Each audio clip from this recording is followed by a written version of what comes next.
නමස්කාර වේවා බුදුරුවනට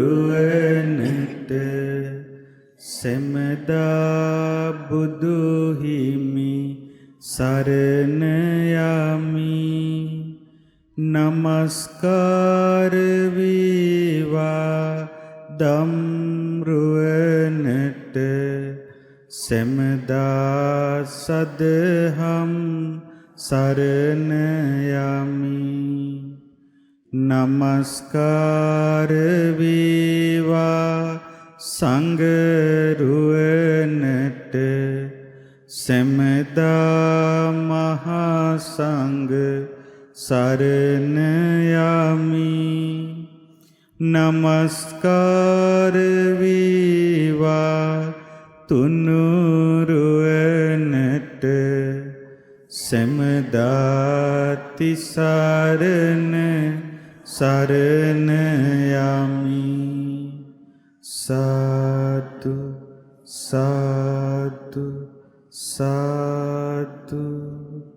ඒ භාග්‍යවත් අරහත් සම්මා සම්බුදුරජාණන් වහන්සේගේ ශ්‍රීමත් ලලාට ධාතුන් වහන්සේද උතුම් කේශ ධාතුන් වහන්සේලාද සුවඳවත් ගර්භයේ දරා වැඩ සිටින සීරුවිල මංගල මහා සෑ රජුන්ට අපගේ নমස්කාරය වේවා. සාදු සාදු සාදු. ගරුතර මහා සංඝරත්නයන් අවසරයි. ශ්‍රද්ධාවන්ත පින්නතුනි, පින මෙලවත් පරලවත් අපට පිළිසරණ සදනවා. පිනේ අවශ්‍යතාවය අපට දැනෙන්නේ සුගතියේ ඉන්න උපකාර වෙන පින ගෙවිලා ගිය දවසටයි. සුගතියේ ඉන්න අපට රැකවරණ පිණිස තියෙන පිනක්නේ. දැන් අපි මේ මනුස්ස ලෝකෙ ඉපදිලා ඉන්නේ මොකක් විපාකයක් විදිහටද? පිනක විපාකයක් විදිහට. මේ පින ගෙවිලා ඉවර වුණොත්, ඒ කියන්නේ අපිට මනුස්ස ලෝකේ ඉන්න තිබ්බ පින ගෙවිලා ඉවර වුණොත් මොකද වෙන්නේ? අපිට මනුස්ස ලෝකෙන් යන්න සිද්ධ වෙනවා. දැන් මට ඊයේ එක පිරිසක් මාව මුණ ගැහුණා. ඉතින් එතනේ අම්මා කියනවා, ස්වාමීනි මම ජයවර්ධනපුර රෝහලට ප්‍රතිකාර ගන්න ගියා. යද්දී එක අම්මා කෙනෙක්, වයසක අම්මා කෙනෙක් රෝද පුටුවක තියාගෙන යනවා.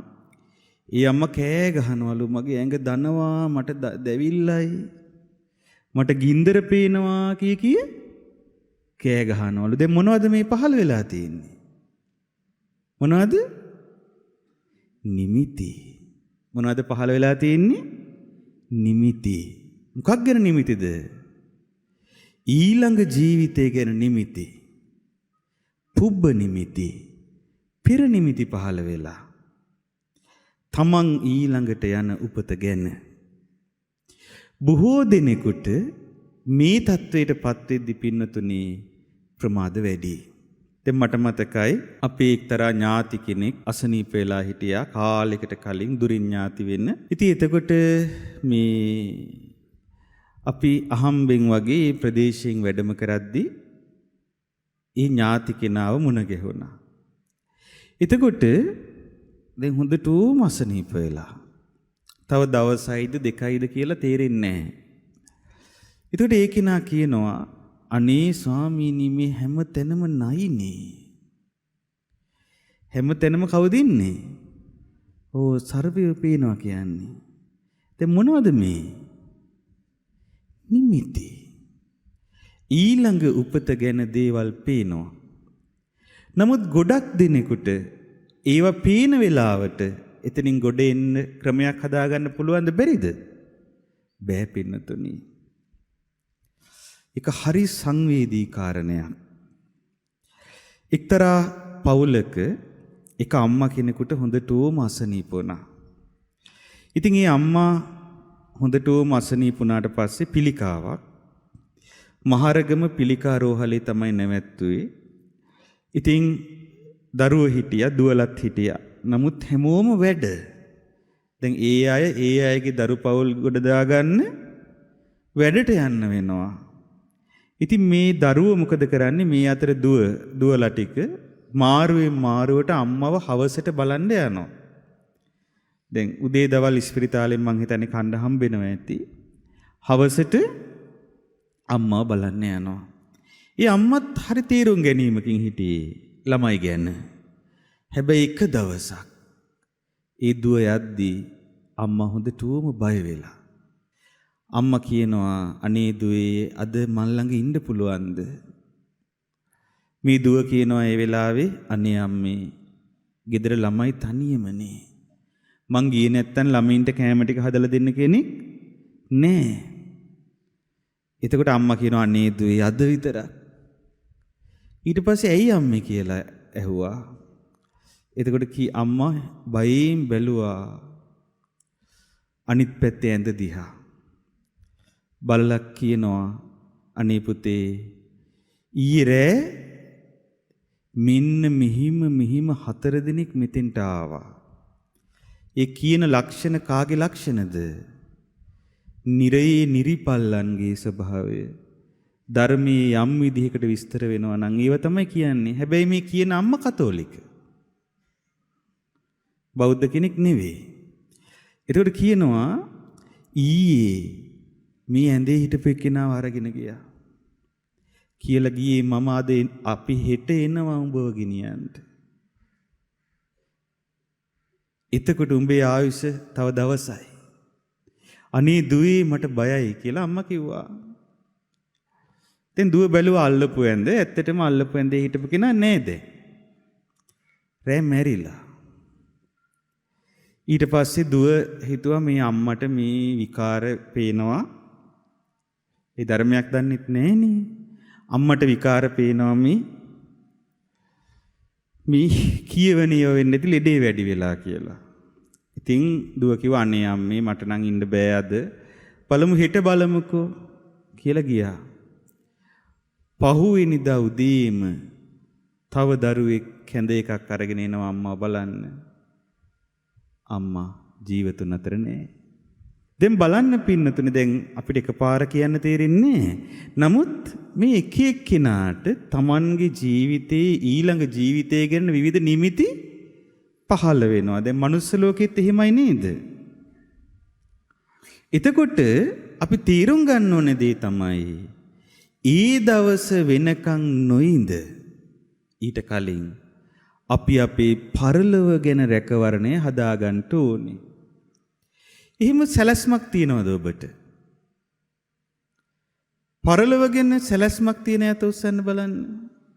මට නම් තියෙනවා මට බය වෙන්න දෙයක් නැහැ. අයියෝ දෙතුන් දෙනයිද? ඊළඟ ජීවිතය ගැනවත් සැලැස්මක් නැද්ද? නැත්තම් වහාම හදාගන්න. දැන් අපි සාමාන්‍යයෙන් පුංචි දේත් සැලසුම් කරනවා නේද? දැන් අපි අනාගතේ අපි ඊළඟ අවුරුදු 5 කොහොමද ගත කරන්නේ? ඊළඟ අවුරුදු 10 කොහොමද ගත කරන්නේ? මේ කාලය තුලත මම කොතෙන්ට යනවද? කියලා අපේ සැලැස්මක් සාමාන්‍යයෙන් ජීවිතයකට නුවණැති කෙනෙකුට තියනවද නැද්ද ජීවිතේට? තියනවද නැද්ද? තියෙනවා. මං මේ කාලය තුලත මේ දේවල් කරනවා මෙතෙන්ට යනවා කියලා සැලැස්මක් සාමාන්‍යයෙන් මේ දිනදා සාමාන්‍ය ජීවිත ගත කරන අයටත් තියෙනවා. අපිට එහෙම නැද්ද? ඔහි තියෙන දෙයක් කාලා ටීවී බල එහෙම දින්නේ. එහෙම ඉඳලා හරියන්නේ නැහැ පින්නතුනි. එතකොට අපිට මේ ජීවිතේටත් අපි දේවල් සැලසුම් කරනවා නම් අපි දන්නේ නැනේ ඊළඟට අපිට ඊළඟ ජීවිතේට යන්න තියෙන්නේ කොයි වෙලාවේද කියලා. අපි දන්නවද? අපි දන්නේ නැහැ. එතකොට ඒ නොදැන ගැන්මත් එක්ක මොකද වෙන්නේ? ඒ නොදැන ගැන්මත් එක්ක පින්නතුනි අපි දන්නේම නැති වෙලාවක යන්න වෙනවා. එතකොට පරක්කු වැඩි. ඒක හරියට මේ වගේ එකක්. ඔන්න ගෙදරක ඔය මෝටරෙන් ටැංකියට වතුර ගහලා වතුර ගන්න ඉන්නවද නැද්ද? ඉන්නව නේද? එක පාරට නනායිද්දි වතුර නැති වෙන අවස්ථා නැද්ද? උන්න සබන් ගාලා ඔක්කොම කරලා අරිනවා. ෂවර් එක. වතුර එනවද? චූට්ටක් ඇවිල්ලා ඉවරයි. එතකොට කෑ ගහලා කියනවා මෝටරේ දාපියෝ කියලා මොකද කරන්නේ? කෑ ගහනවා නේද? එතන නම් මෝටරේ දාලා වතුර ටිකක් ගහගන්න පුළුවන්. නමුත් පින්නතුනේ අපි මේ මනුස්ස ලෝකෙට එද්දි ගේන පිනත් හරියට අර ටැංකියේ තියෙන වතුර ටික වගේ. අපි දන්නේ නැහැ කොයි වෙලාවේද ඉවර වෙන්නේ කියලා. එහෙනම් නිතර මොකද කරන්න ඕනේ? මෝටරේ ඔන් කරන්න ඕන නේද? ඒ කියන්නේ මොකද කරන්න ඕනේ? ගිනාපු පිනෙන් යැපෙන අතරේ අපිට පිලිසරණ පිනිස පවතින දේ, සුගති රැකවරණයේ පිනිස පවතින දේ අපි කරගන්න ඕනේ. මොකද මට මේ ටික කියන්න හිතුනේ බොහෝ දිනෙකට මේව අමතකයි. බොහෝ දිනෙකට අමතකයි. දැන් සමහර විට අපි ධර්මයේ ඉගෙන ගන්නවා කියලා අපි ධර්මයේ විවිධ විදිහට ඉගෙන ගන්න උත්සාහ කරනවා. හැබැයි අඩුම තරමේ මේ මූලික කරුණුවත් තමන්ගේ ජීවිතයට ගලපගෙන නැහැ. අඩුම තමන්ගේ තරමේ තමන්ගේ පරලෝකෙට සැලැස්මක්වත් තමන්ගේ ජීවිතේ දකින්න නැහැ. එහෙනම් අපි තීරුම් ගන්න ඕනේ දේ තමයි පින්නතුනේ. මේ මනුස්ස ලෝකේ ආයුෂයේ තීරණය වෙලා තියෙන්නේ මොකක් මතද? පිනක් මත. මෙතනින් අපි චුත වෙද්දී මරණයටපත් වෙද්දී අපි ඊළඟට උපදින තැන තීරණය වෙන්නේ මොකක් මතද? පිනක් මත. එහෙනම් සුගති ලෝකයේ උපත සහ සුගතිය තුල ලබන රැකවරණය මූලිකව පදනම් වෙලා තියෙන්නේ මොකක් මතද? පිනක් මත. ඒ පින මත පිහිටලා ලබන සුගති රැකවරණය තුල තමයි අපිට ධර්මය අහන්න ලැබෙන්නේ.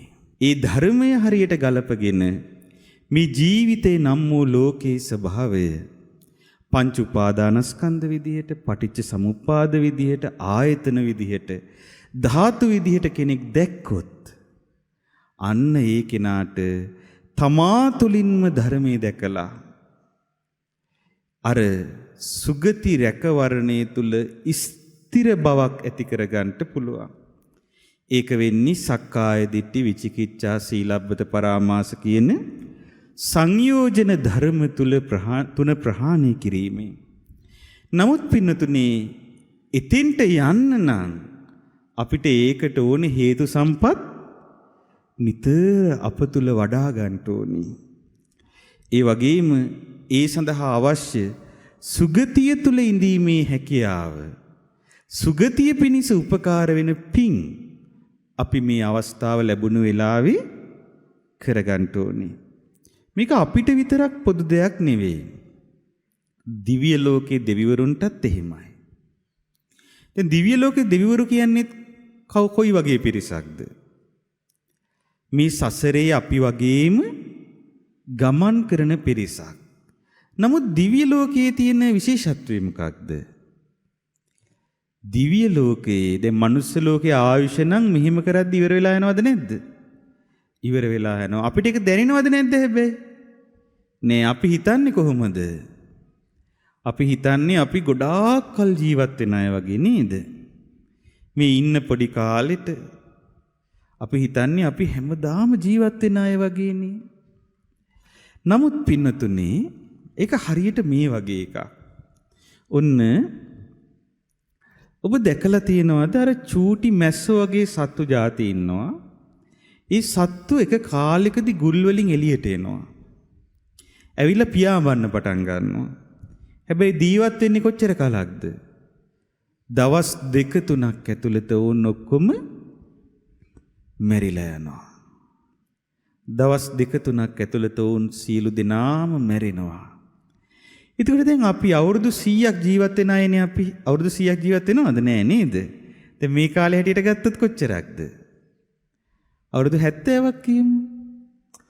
දැන් සාමාන්‍ය ආයුෂ එච්චරක් වගේනේ තියෙන්නේ. අපි දන්නේ නැහැ එච්චරකුත් ඉඳීද කියලා. මේ කාලේ තියෙන ලෙඩ රෝගවල හැටියට. අවුරුදු 70ක් ඉන්නවා කියලා හිතමු. දවස් 2-3ක් ජීවත් වෙලා මැරිලා යන සත්තු ගැන අපිට මොකද හිතෙන්නේ? අපිට හිතෙනවද අනේ ජීවිතේ නම් හොඳයි ගොඩාක් ආයුෂ කියලා හිතෙනවද? නෑ අපිට ඒක ගණන් ගන්නවත් නෑ නේද? ආන් ඒ වගේ තමයි පින්නතුනේ ඊටත් වඩා අන්තයි.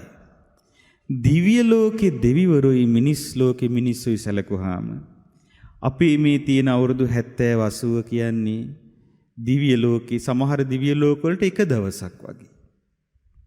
තවතිසා දිව්‍ය ලෝකෙට නම් මනුස්ස ලෝකේ අවුරුදු 100ක් එහි එක දවසයි. ඒ වගේ දවස් වලින් හැදෙන අවුරුදු වලින් අවුරුදු 1000ක් ආයුෂ. එතකොට මනුස්ස ලෝකේ අවුරුදු වලින් අපි ගණන් හැදුවොත් තවතිසා දිව්‍ය ලෝකේ ආයුෂ කොච්චරද? අවුරුදු 3 කෝටි 65 ලක්ෂයක් විතර වෙනවා. එතකොට හිතලා බලන්නකෝ.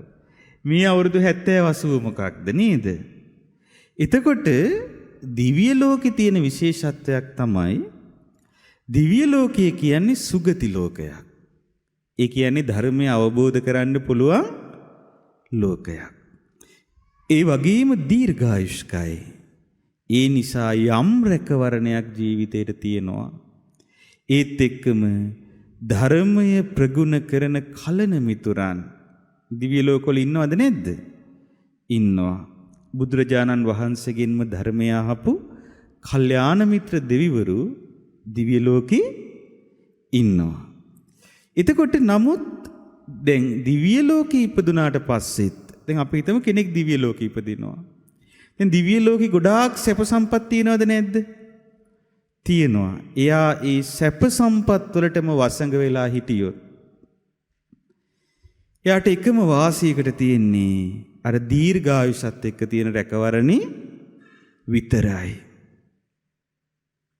නමුත් එහිම දිව්‍ය සැපයට වසඟ නොවි යම් කෙනෙක් ධර්මයේ පුරුදු කළොත් දිව්‍ය ලෝකෙදී පහසුවෙන් ධර්මය අවබෝධය කරා යන්න අවස්ථාව තියෙනවා මේ කාලේ මනුස්ස ලෝකෙට වඩා. කොයි කාලෙද? මේ කාලේ. දැන් බුදුරජාණන් වහන්සේ කාලේ නම් වඩාත්ම හොඳ කොහෙද? මනුස්ස ලෝකේ. ඒ බුදුරජාණන් වහන්සේ ජීවමානව වැඩ හිටියා. උදේ හවස බුදුරජාණන් වහන්සේව දකින්න පුළුවන්. මහා සංඝරත්නයේ විදිහට මහරහත් මුනිවරු තමයි පින්නතුනේ පාත්‍රය අතට අරගෙන පිඬුසිඟා වැඩම කළේ. ඒ උන්වහන්සේලා සාරිපුත්ත, මුග්ගල්ලාන, ආනන්ද, නන්ද, රාහුල ආදී මහරහත් මුනිවරුන් එකල ගම් නියම් ගම් සිසාරා දඹදිව තලයේ වැඩම කළා. ඉවන් කාලෙක මනුස්ස ලෝකේ ඉපදුනොත් විශාල රැකවරණයක් තියෙනවද නැද්ද? තියෙනවා. නමුත් මේ වෙද්දී ඒ යුගය වෙනස් වෙලාද නැද්ද? මේ වෙද්දී ඒ යුගය සම්පූර්ණයෙන්ම වෙනස් වෙලා උඩු යටිකුරු වෙලා පින්නතුනි අපිට එදා වගේ ඒ මනෝභාවනීය සංගරුවන ඇසුරු කරන්ට ලැබෙන්නේ ගොඩාක් අඩුවෙන්. ඒ බුදුරජාණන් වහන්සේව අපිට නෙත් දෙකේ දකින්න විදිහක් නැහැ. ඒ බුදුරජාණන් වහන්සේගේ නිර්මල ධර්මයත් අපිට අහන්න ලැබෙන්නේ ගොඩාක් අඩුවෙන්. ධර්මයේ නාමෙන් විවිධ දෘෂ්ටි අද සමාජයේ පුරාම මුල් බැසගෙන. නමුත් දිව්‍ය ලෝකේ තත්ත්වය වෙනස්. දැන් මනුස්ස ලෝකේ අවුරුදු 100ක් එහි තවතිසාවේ එක දවස නම් බුදුරජාණන් වහන්සේ පිරිනුවන් පාලා අපිට අවුරුදු 2560ක් වෙද්දී එහෙට කොච්චරක්ද? දවස් 25මාරක් වගේ. ඒ 100ෙන් බෙදන්න ඕනේ. එතකොට දවස් 25මාරක් නම් අද ඊයේ වගේ මතකද නැද්ද? මතකයි. එදා ඒ බුදුරජාණන් වහන්සේගෙන් බණ අහපු මහරහත් මුනිවරුන් ඇසුරු කළ උත්තමයෝ අදටත් ඒ ලෝකවල ඉන්නවා. ඒ උත්තමයෝ අදටත් බුදුරජාණන් වහන්සේගේ ගුණ කතා වෙනවා. බුදුරජාණන් වහන්සේගේ ධර්මයේ කතා වෙනවා. එතකොට පින්නතුනි දැන් ඉබ්බන්දු සුගති ලෝකයක රැකවරණයක් ඔබ ලබනවා නම් යම් විදිහකට ඒත් එක්කම ඔබට විශේෂයෙන් තියෙන්න ඕනේ කාරණයක් තියෙනවා. ඒ මොකක්ද? අනිත්‍ය ධර්මය ගැන අනාත්ම ධර්මය ගැන තියෙන අවබෝධය, ප්‍රඥාව. ප්‍රඥාව තිබ්බේ නැත්තම් බොහෝ කොට මොකද වෙන්නේ? ලැබුණු අවස්ථාවට මුලා වෙනවා.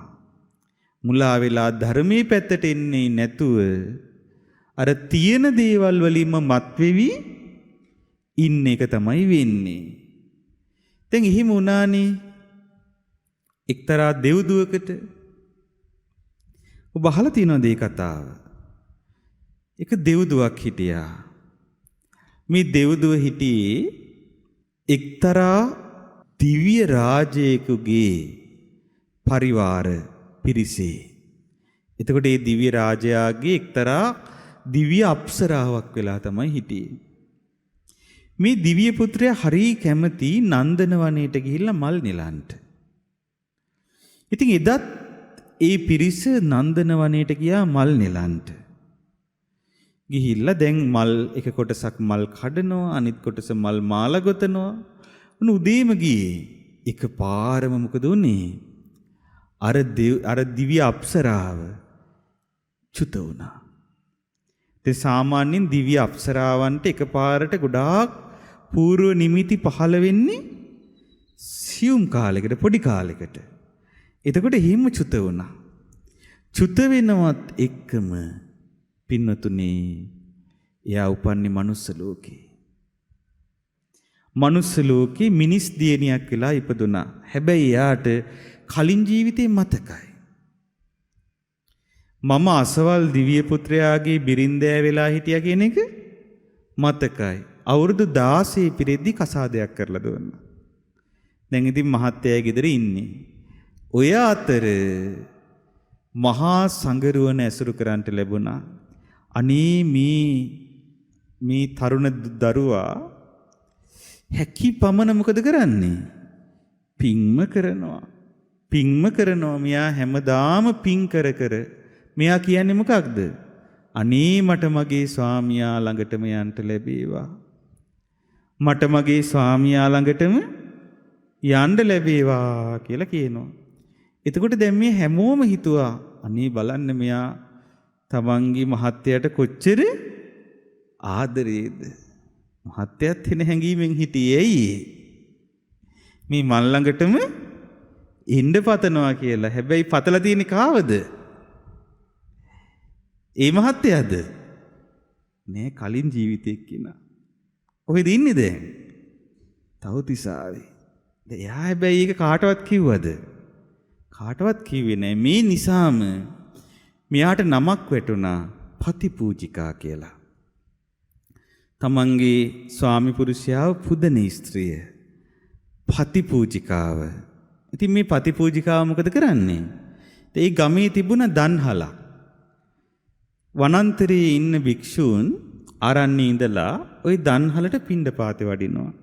අනේ පතිපූජිකාව හැමදාම උදේ ගිහිල්ලා තමන්ගේ අතින්ම ඔක්කොම මලුව අමදිනවා. ඇතුළ අමදෙලා ස්වාමින්වහන්සේලාට පාදෝණය කරන්න පෙන් තියනවා. ආසන පනවනවා. හැමදේම කරනවා. හොඳට සිල් ගත්තා. හැබැයි එයාගේ ඔළුවේ වැඩ කරේ මොකක් විතරද? මට මගේ මහත්තයා ළඟට යන්න ඕනේ, ස්වාමියා ළඟට යන්න ඕනේ කියන අදහසමයි තිබ්බේ. එයා ඔළුවට ධර්මයක් ගත්තේ නෑ. හැබැයි පින් කර සිල් රැක අර අදහසේ හිතේ පිහිටෙව්වා. දැන් ඔබ අහලා ඇති අංගුත්තර නිකායේ එක්තරා දේශනාවක් තියෙනවා. ඒ දේශනාව කියනවා සිල්වත් කෙනාගේ චිත්ත ප්‍රනිධිය ඊට වෙනවා. යම් කෙනෙක් සීලවන්තව ඉඳලා යම් දෙයක් පතනවා නම් ඒ සීලවන්ත කෙනාගේ චිත්ත ප්‍රනිධිය ඊට වෙන පැත්තට තමයි පිහිටන්නේ. ඒකටම තව පින් කරද්දී ඒක තව බලවත් වෙනවා. ඉතින් පින්නතුනේ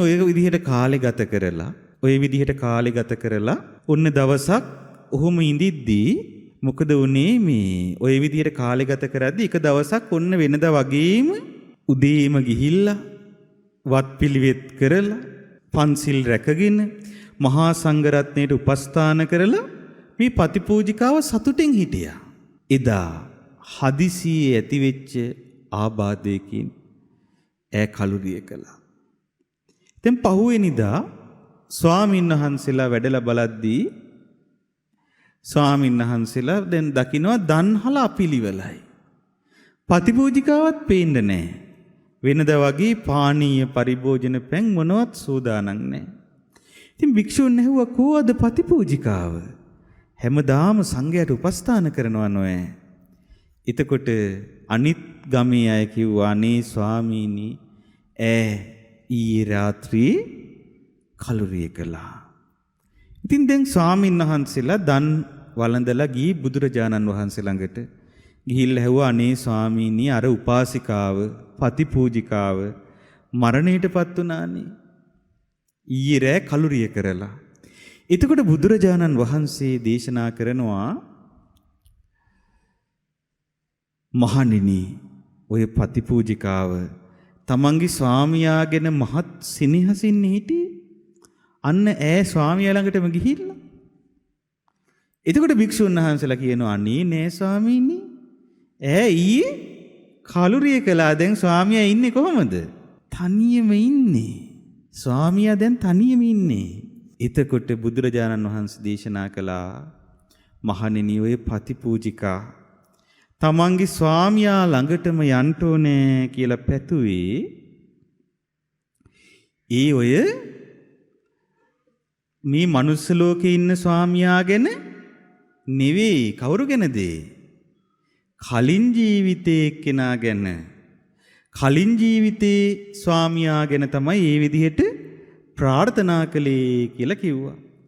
එතකොට පින්නතුනි පතිපූජිකාව එදා රෑ මරණයටපත් වුණාට පස්සේ මොකද කළේ? ඔන්න නිදාගෙන හැරියා වගේ චුත වෙලා මාලභාරී කියන දිව්‍ය පුත්‍රයා ළඟ ඉපදුනා. මාලභාරී කියන්නේ කවුද? කලින් ජීවිතේ ස්වාමියා.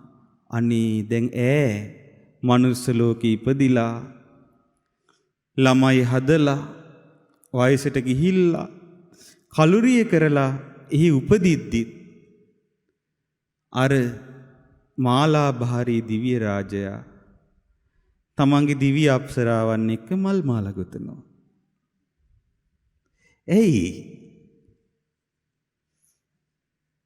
බලන්න ආයුෂයේ වෙනස.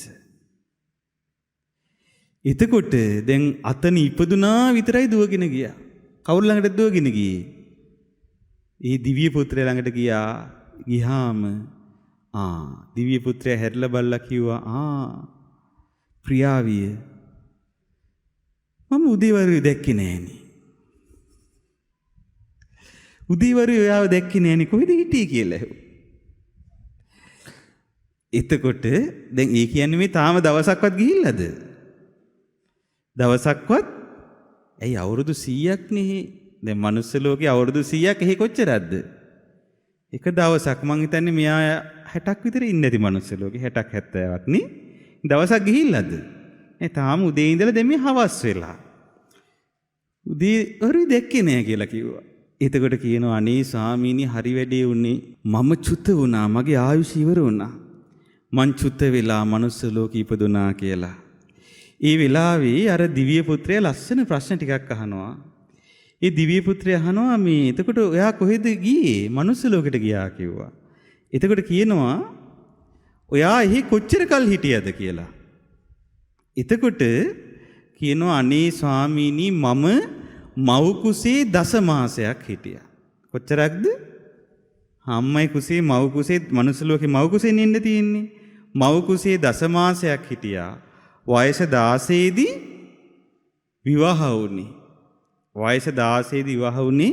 අනේ ස්වාමීනි මට ළමයි 4 දෙනෙකුත් හම්බුණා. ළමයි 4 දෙනෙකුත් හම්බෙලා මේ ඉතින් මම හැබැයි ගොඩාක් පින් රැස් කරගත්තා. මං ඔබ වහන්සේවමයි පැතුවේ. ඒ නිසා මං ආයෙත් මෙතනම උපන්නා කියලා.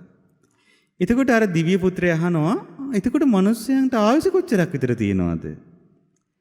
අර දේවතාවයි උත්තර දෙනවා ස්වාමීනි අවුරුදු 100ක් විතර.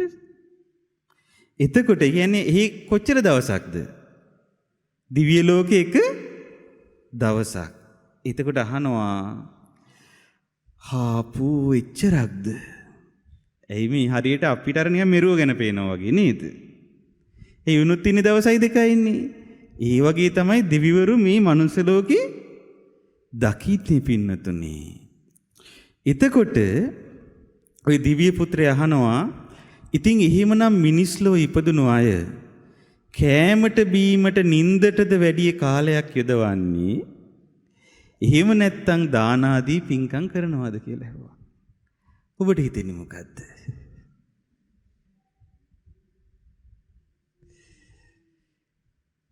එතකොට අර පතිපූජිකා උත්තර දෙනවා අනේ ස්වාමීනි ඔබ වහන්සේ මොනවද මේ අහන්නේ? මිනිස්සු හිතන් ඉන්නේ අසංකේය ගණන් ආයුෂ තියනවා කියලා.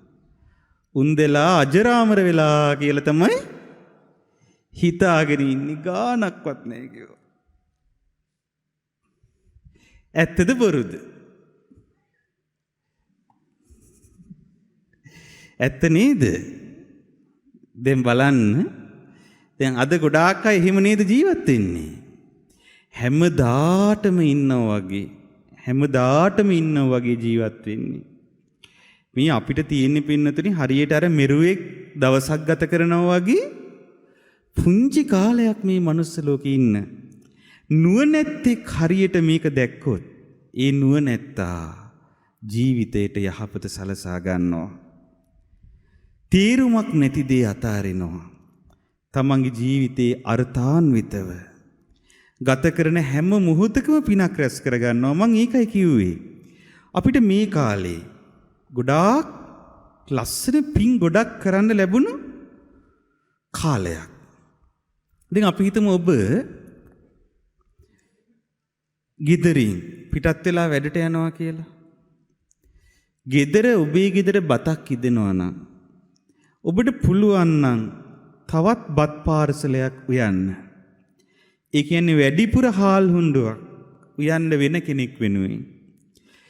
වැඩට යන ගමන් පාසලට යන ගමන් කෑම නැතුව ඉන්න පවුලක් තෝරගෙන යන ගමන් අඩුම තරමේ ඒ එක කෑම පාර්සලේ දීගෙන යන්න පුළුවන් නම් ඒකෙන් කුස ගින්දර නිවෙන එක පින්නතුනේ එක පුදුම දෙයක්. අපි අර සේරුවිල මහාවිද්‍යාලේ දරුවන්ට ආහාර ලබා දෙන වැඩපිළිවෙලක් පටන් ගත්තනේ දැන් මාස 3කට විතර කලින්. එතකොට මට එක ගුරුවරයෙක් කියනවා එක 2 වසර පුංචි පුතෙක් එයාට කෑම් පෙට්ටියට ලැබෙන කෑම් බෙදනවානේ. ඒකෙන් භාගයක් කාලා අත හොදනවලු. දැන් අර ගුරුතුමා හිතලා තියෙන්නේ මෙයා මේ කෑම අහක දානවා කියලා. ඒතර ළඟට ගිහිල්ලා කියලා පුතේ ඔය නායක ස්වාමීන් වහන්සේ මෙහිම මේ ගොඩාක් මහන්සි වෙලා ඔයාලට මේ කෑම හදන්න ඒ පිරිස එකතු කරගෙන මේක කරලා දෙන්නේ. ඒ නිසා කෑම අපත යවන්න එපා. ඒ නිසා පුතේ ඊටු ටිකක් කන්න කියලා තියෙනවා. එතකොට අර පුතා ගුරුවරයා දිහා බලන් ඉඳලා කියලා තියෙනවා අනේ සර් මේක මං අහක දාන්න නෙවෙයි අපේ මල්ලිට මේ ගෙනියන්නේ කියලා. මල්ලි බඩගින්න ඉන්නේ ගෙදර මල්ලිට තමයි මම මේ කොටස ඉතුරු කරගත්තේ කියලා. එතකොට හිතලා බලන්න දැන් ඔබට පුළුවන් නම් කුසගින්නේ ඉන්න පවුලකට බත්පතක් දෙන්න. ඒ ගෙදර බඩගින්නේ ඉන්න දරුවන්ගේ කුසගින නිවෙද්දී ඒ අම්මලාට තාත්තලාට කොතරම්නම් සැනසෙල්ලක් ලැබෙයිද? දැන් අපි මේ සංගණනයක් කළා සේරුවිල. අපේ විහාරස්ථානයේට අයිති ගම්මාන 5-6ක් තියෙනවා. මම මේ ගම්මාන 5-6ේම සංගණනයක් කළා. මොකද විහාරස්ථානයේට අයිති ගම්මාන නිසා මං හිතුවා ඒ ගැන අපිටත් වගකීමක් තියෙනවානේ. එතකොට බලද්දී ඔය එදිනෙදා කුලී වැඩ කර හිටපු මිනිස්සු දැන් කණ්ඩ නැති අය දැන් හොඳට කණ්ඩ තියෙන අයත් ඉන්නවා ඒ අතරේ. ඒ අය අතෑරලා කුඹුරු තියෙන අය අතෑරියට පස්සේ මිනිස්සු 1044ක් හිටියා. හරියට දවසකට කුසට ආහාරක් නැති. කියන්නේ ගම්මාන ගණනාවක මේ. එතකොට පින්නතුනේ ඉතින් මම හිතුවා දැන් අපිට හොඳ අවස්ථාවක් මේ පිනක් රැස් කරගන්න. අපි කල්යාණ වූ දන් වැටක් කරඹුවා. මොකක්ද මේ කල්යාණ වූ දන් වැට? එක දවසට එක වේලක් කියලා අපි හැමදාම පන්සලේ කෑම උයලා හවසට ඒ අයට කූපන් දීලා හැමදාම හවසට පවුලේ එක්කෙනෙක් භාජන අරගෙන එනවා. එයාලගේ භාජනයේට පවුලේ අයගේ ගානට බෙදලා දෙනවා. එතකොට ඒ අයට ගෙදර ගිහිල්ලා පවුලේ අයත් එක්ක සතුටින් රාත්‍රී කෑම කන්න පුළුවන්. එතකොට එක දවසට අඩුම තරමේ එක වේලක් පෝෂදාය විදිහට දෙන්නයි අපි කල්පනා කළේ. දැන් සති දෙකක් විතර තිස්සේ එක දිගට දෙනවා. ඉතින් ඔබටත් අපි මේ පින අනුමෝදන් කරනවා. ඔව් ඒක හරි සතුටු හිතෙන පිනක්. මොකද සමහර අය ලියුම් ගෙනලා දීලා තියෙනවා පින් දීලා. කියවලා බලද්දි හරි සංවේගයක් උපදිනවා. ඒකෙන් ඒ මිනිස්සු ලබන සහනේ. ඒ අම්මලා තාත්තලා දරුවන්ට කණ්ඩ දෙන්න බැරුව ඉන්න අම්මලා තාත්තලා කොතරම් සහනයක් ලබනවාද කියලා. ඉතින් ඒක පින්නතුනේ ඔබ පුළුවන් විදිහට ගෙවල් මට්ටමින් කරන්න. අඩුම තරමේ ඔබට එක වේලකට පුළුවන් නම් එක බත්පතක් වැඩිපුර හදලා තව ගෙදරකට දෙන්න අඩුම තරමේ ගෙදර ඒ බත්පත බෙදාගෙන කයි. බත් කටවල් කීපකින් හරි කොසගෙන නිවෙනවන්නේ. ඒ විදිහට හිතා පින් කළොත් මේ කාලේ අපිට පින් කරන්න ලැබිලා තියෙන කාලයක්. දුෂ්කර කාලයක් පින්නතුනේ මේ කාලේ. එතකොට දුෂ්කර කාලේ කරන පින මහත්ඵලයි මහානිසංසයි. ඉතින් මොකද උනේ? ඉතින් අර ඔය විස්තරය ඇහුවට පස්සේ මාලාභාරී දිව්‍ය පුත්‍රයා මහා සංවේගයටපත් වුණා. එතකොට ඒ දිව්‍ය පුත්‍රයා කියන්න ගත්තා අනේ අවුරුදු 100ක් ආයුෂ ඇතිව උපත ලබන මේ මිනිස්සු ලෞකික ජීවිතය ගැනම ප්‍රමාද වෙවි ඉන්නවා නම් ඒ මිනිස්සු දුකින් මිදෙන්නේ කවදද? එතකොට පින්නතුනේ බලන්න ඔය විදිහට ඒ දිව්‍ය පුත්‍රයා සංවේගයටපත් වුණා. ඉතින් එදා භික්ෂූන් වහන්සේලා බුදුරජාණන් වහන්සේට ওই විස්තරේ කිව්වට පස්සේ කිව්වන්නේ දැන් ගිහිල්ලා ඉපදුනේ කවුරු ළඟද? මාලාභාරී දිව්‍ය පුත්‍රයා ළඟ කියලා කිව්වා පින්වත් මහණෙනි පතිපූජිකාව මේ මනුස්ස ලෝකේ ඉන්න ස්වාමියාව පැතුවේ නෑ. ඇය පැතූ ස්වාමියා සිටියේ දෙව්ලොව. ඔහුගේ නම මාලාභාරී. ඔහු සිටින තැන දිව්‍ය අප්සරාවන් මල් සරසා ඉන්නේ. දැන් ඇය එතන මල් නෙලනවා මේ වෙලාවේ. මේ වදාළ බුදුරජාණන් වහන්සේ හරි ලස්සන ගාථා රත්නයක් වදාලා. මේ ගාථා රත්නේ අයිති වෙන්නේ මොකේටද? ධම්මපදයේ පුප්ප වග්ගයට. ඒ තමයි පුප්පානි හේව පචිනන්තං ව්‍යාසත්ත මනසං නරං අතිත්තං ඒව කාමේසු අන්තකෝ කුරුතේ වසං. මොකද තේරුම? මල් වලට ආසා කොට මල් සොයා යන මිනිසා මල්ම සොයමින් ගොස් එයම රැස් කරනා ලෙස මල් වලට ආසකිනා මල්ම හොයා ගිහිල්ලා මල්ම රැස් කරගන්නවා වගේ කාමයේම පසුපස යන ඊට මත් වූ මිනිසා කාමයේම පසුපස යන කාමයේම මත් වෙලා ඉන්න මනුස්සයා කිසි දින නොසෑහි මාරයා වසඟයට යයි. කවදාවත් සෑහීමකටපත් නොවි කොහෙටද යන්නේ? මාරයා ළඟට. දැන් බලන්න පතිපූජිකාව මනුස්ස ලෝකෙදි මෙච්චර මනෝභාවනීය භික්ෂුන් දැකලත් අනිත්‍ය ධර්මයක් විමසුවද? නෑනේ. ඈ පින් කරගත්ත එක හොඳයි. ඈ සිල් රැකගත්ත එක හොඳයි. ඒ නිසා ඈට සුගතිය උපදින්න ලැබුණාය.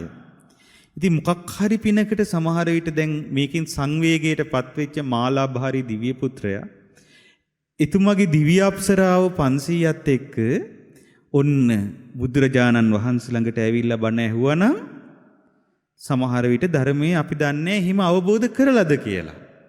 නමුත් පින්නතුනේ අපි මනුස්ස ලෝකේ යම් පුරුද්දක් ඇති කරගත්තොත් අනිත්‍ය ධර්මතාවයේ විමසලා ඒක අපිට හරියට අපි මේ රැස් කරන පින එනවා වගේ ඒ දහම් මනසිකාරයේ තුල වඩන ලද ප්‍රඥාවත් අපේ ජීවිතත් එක්ක බද්ධ වෙලා උපතකින් උපතකට සම්බන්ධ වෙනවා.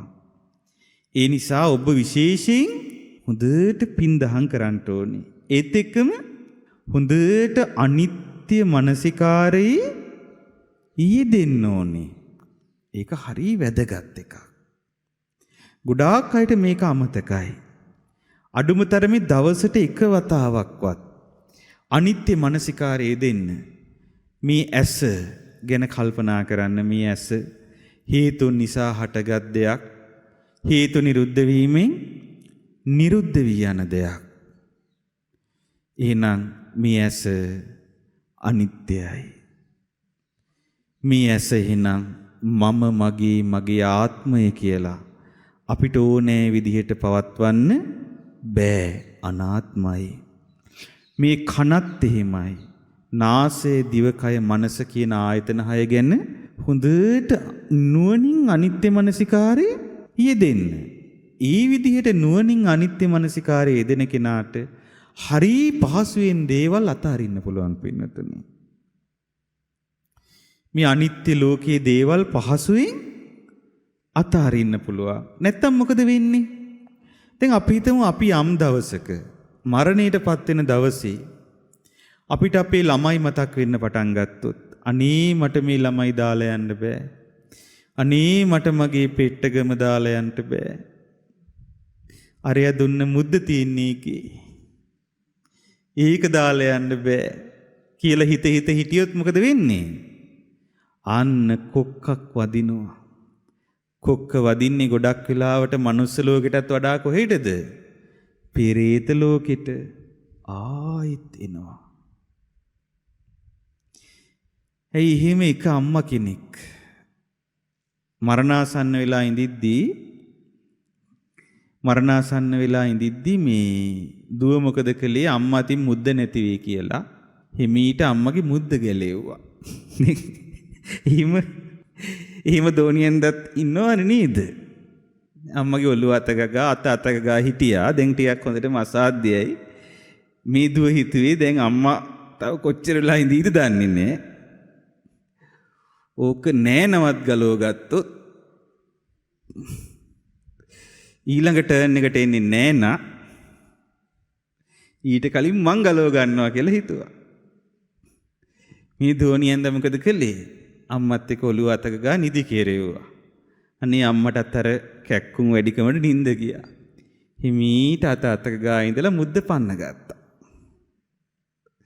එතකොට දැන් අම්මට නිින්ද ගියා. නිින්ද ගිහිල්ලා අම්මා හැරෙද්දි දුව නෙවෙයි ඉන්නේ කවුද? නෑනා ඉන්නේ. ඒක ලීලි. එතකොට දැන් අම්මා බලනවා අම්මගේ අත හැමතිස්සෙම අතෙන්ට යන්නේ. අරයා දුන්න මුද්දනේ. දැන් වයසයි. අත ගාලා බැලුවා මුද්ද නෑ. හිත කලබල වුණා. අනේ මේ නිතර පන්සල් ගිය උපාසකම්මා කෙනෙක්. අන්තිමට බලන්න හැබැයි අනිත්‍ය මනසිකාරයක් තිබිලා තියෙනවද? අනිත්‍ය මනසිකාරයේ තිබ්බනම් ඒ අම්මා හිතන්නේ මොකද්ද? මේ ඇස කන නාසය දිවකය මනස කියන මේ ආයතන 6ම අනිත්‍ය නම් මේ මුද්දක් නිට්ටය වෙයිද කියලා පහසුවෙන් ඒක අතහරින්න තිබ්බ යාට. නමුත් මුද්ද ගැනමයි හිතුවේ. අන්තිමට පෙරේතියක් වෙලා මුද්දටම ආවා.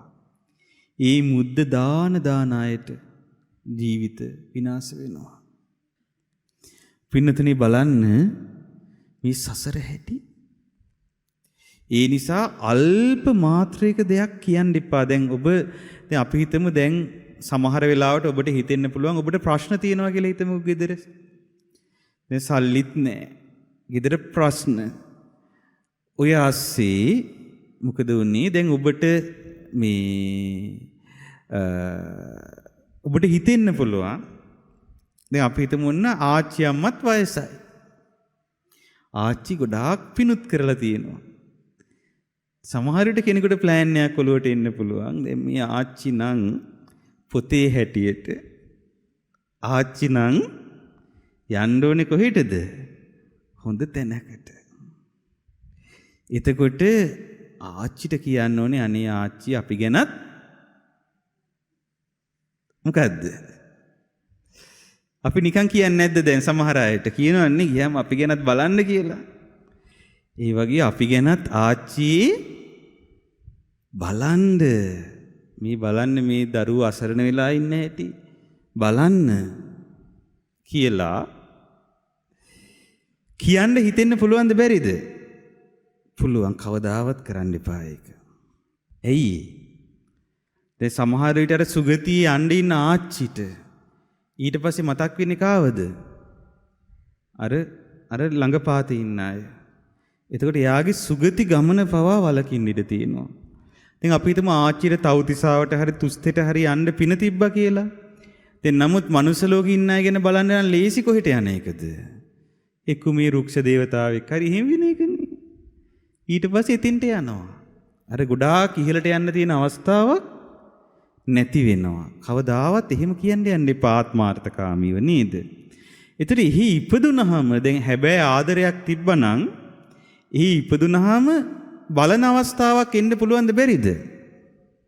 පුළුවන්. හරියට මොකක් වගේද? දැන් ඔබ අහලා තියෙනවද අර ජාතක කතාවක් තිබ්බා.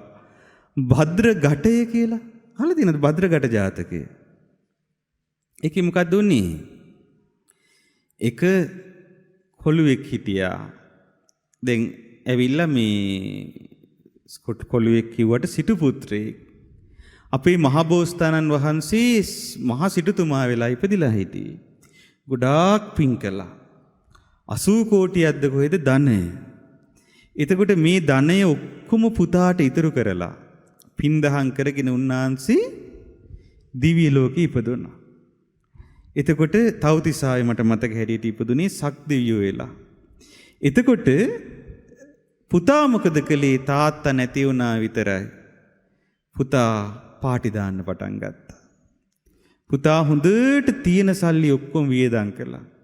වියදම් කරලා අන්තිමට අන්තෙට වැටිලා ඉන්න ගෙදරත් උකස් කරලා ඒකත් නැති වෙලා අන්තිමට හිඟමනීට වැටුණා. දැන් අර සක්දෙවිඳුගේ හිතේ කල්පනාවක් ඇති වුණා. මගේ කලින් ජීවිතේ දරුවෝ මොනවා කරනවද පුතා? බැලුවා. බලද්දි දැක්කා හිඟමනීට වැටිලා. ඊට පස්සේ මොකද කළේ? පෙනී හිටියා. පෙනී ඉඳලා කිව්වා දරුවෝ මම නුඹේ තාත්තා. ඔහොම දුකටපත් වෙලා ඉන්න එපා. මම නුඹට දෙන්න කලයක්. මේ කලේ ගැටේ කියන්නේ කලේනේ. මේ කලේ පරිස්සම් කරගන්න. මේ කලේ ඇතුලින් කහවණු තියෙනවා. මේ කහවණු කවදාවත් ඉවර වෙන්නේ නැහැ. ඔබට අවශ්‍ය ප්‍රමාණය කලේ ඇතුලින් ගන්න. එතකොට කහවණු පිරේ කලේට. හැබැයි පරිස්සමට මේක බිඳ ගන්න එපා කිව්වා. ඉතින් මේ කොළුවා මොකද කළේ?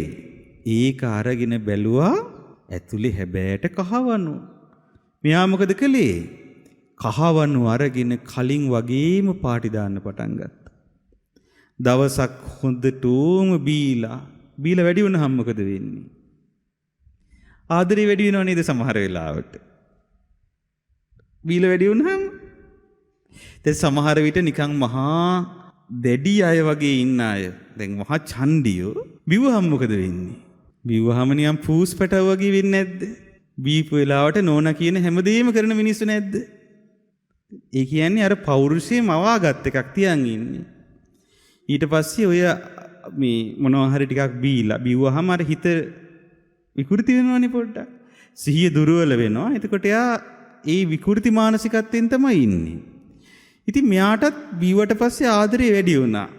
දැන් අනේ මට ඉතින් සල්ලි දෙන්නේ මේ ගැටේනේ, භද්‍ර ගැටේනේ, මේ හොඳ කලේනේ කියලා අනේ කලේ කියලා කලේ ළඟට ගත්තා. අරගෙන අනේ කලේ භද්‍ර කලේ කී මොකද කළේ?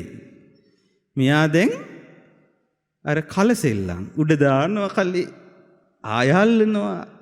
ඔහොම කරද්දී එකපාරක් උඩ දැම්මමයි කලේ බිම කැඩිලා ගියා. අන්තිමට ආයෙත් හිඟන්නෙක් වෙලා මැරුණේ. එතකොට බලන්න පින්නතුනේ අර දෙවියෝ කෙනෙක්ගෙන් උදව් ලැබුණත් ඒක හරි විදිහට පාවිච්චි කරන්න බැරි වුණා. ඉතින් ඒ නිසා මේ කාමයට මුලා වුණු ලෝකික ඉපදුණු අපි හොඳට නිතර වඩන්න ඕනේ භාවනාවක් තමයි අනිත්‍ය මනසිකාරය. මොකක්ද? අනිත්‍ය මනසිකාරය. පින්දහම් රැස් කරන අතරේම අනිත්‍ය මනසිකාරය වඩන්න ඕනේ. ඉතින් අද මම ඔබට විශේෂයෙන්ම කියා දෙන්න කල්පනා කළා ගොඩාක් ලස්සන සූත්‍රයක්. ඒ සූත්‍රය අයිති වෙන්නේ කුද්දක නිකායේ ඉතිවුත්තක පාළියට. කොහෙටද අයිති වෙන්නේ? ඉතිවුත්තක පාළියට. මේ සූත්‍රයේ නම තමයි පුබ්බ නිමිත්ත සූත්‍රය. මොකද නම? පුබ්බ නිමිත්ත සුත්තං. పూర్ව නිමිත්ත ගැන වදාළ දෙසුම. දැන් අපි මිනිස් ලෝකේ මිනිස්සු අතර పూర్ව නිමිති පහළ වෙන හැටි ඉගෙන ගත්තද නැද්ද? දැන් අපි ටිකක් කතා කළා නේද? ඒ වගේම පින්නතුනේ දෙවිවරුත් සුත වෙන්න ලං වෙද්දී නිමිති පහළ වෙන්න ගන්නවා. මේ දේශනාවේදී බුදුරජාණන් වහන්සේ දේශනා කරනවා මෙහිම. ඒක පටන් ගන්නෙ මෙහිමයි දේශනාව. උත්තං හේතං භගවතා උත්ත මරහතාති මේ සුතං. භාග්‍යතුන් වහන්සේ විසින් මේ වදාරන ලද්දේය. අරහත් වූ බුදුරජුන් විසින් මේ වදාරන ලද්දේය. මා විසින් මෙසේ අසන ලදී. කොහොමද බුදුරජාණන් වහන්සේ දේශනා කරනවා? යදා භික්කවේ දේවෝ දේවකායා චවන ධම්මෝ හෝති.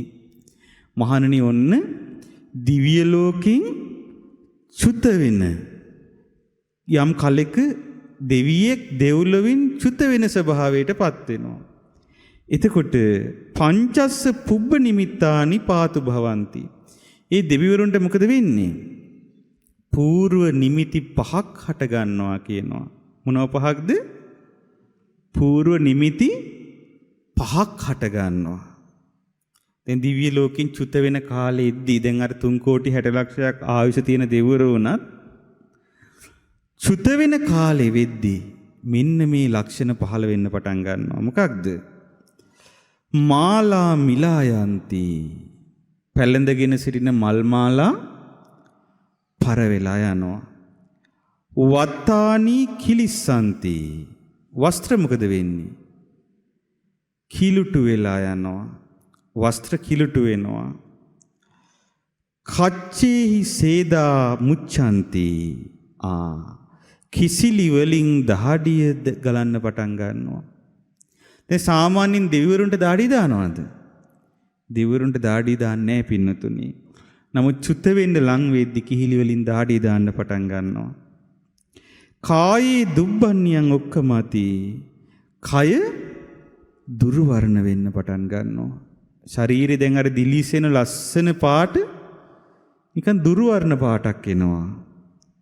සකී දේවෝ දේවාසනේ නාභිරමතිති. තමන්ගේ දේවාසනේ තියෙනවානේ. ඒ දිව්‍ය ලෝකයේ දිව්‍ය විමානේ පිනට අනුව පහළ වෙච්ච ආසනයක් තියෙනවා හැම දෙවි කෙනෙකුටම. ඒ ආසනේ හිත ඇලෙන්නේ නැතුව යනවා. ඔන්න ඔය ලක්ෂණ පහළ වුණොත් යම් දෙවි කෙනෙකුට ඒකේ තේරුම මොකක්ද? දින 7කින් ඒ දේවතාව චුත වෙනවා. දින 7ක් කියන්නේ කොහේ දින 7ක්ද? මනුස්ස ලෝකේ. ඒ කියන්නේ මනුස්ස ලෝකේ දින 7ක් කාලයක් කියන්නේ එහි ගොඩාක් පොඩි කාලයක් නේද? එතකොට ඒ වගේ පොඩි කාලයක් ඇතුළත ඒ දේවතාවාගේ චුත වීම සිදු වෙනවා. යම් දේවතාවෙක්ට ඔහොම නිමිති පහළ වුණොත් අනිත් දෙවිවරු මොකද කරන්නේ? ඉක්මනට එකතු වෙනවා. දෙවිවරු තීරුම් ගන්නවා දැන් මේ දේවතාව තව පොඩි වෙලාවයි අපිත් එක්ක ඉන්නේ. පුළුවන්කමක් තියනවා නම් ඒ දේවතාවව නන්දන වනයේට එක් කරගෙන යනවා. එක් කරගෙන ගිහිල්ලා පනවපු මංචකයක තියලා දැන් මේ දේවතාවගේ මල් මාලා බලා ඉදිද්දි පරවේගෙන යනවා. එඳුම් දිව්‍යමය දිලිසෙන වස්ත්‍ර කිලුටු වෙලා මේ කිහිලි වලින් දහඩිය ගලනවා. හරියට කියනවා දැන් දෙවිවරුන්ගේ ශරීර හරි ලස්සනයිනේ. හරියට නෑ මුතු හිරිලා වගේ කියනවා පේන්නේ. කියන්නේ මේ දහඩිය දාලා. ඊට පස්සේ කය දුර්වර්ණ වෙනවා. තමන්ගේ දිව්‍ය ආසනේ ඉන්න හිතෙන්නේ නෑ. එතකොට අනිත් දෙවිවරු ඔක්කොම මොකද වෙන්නේ? මේ දෙවියා වටේ වට වෙනවා.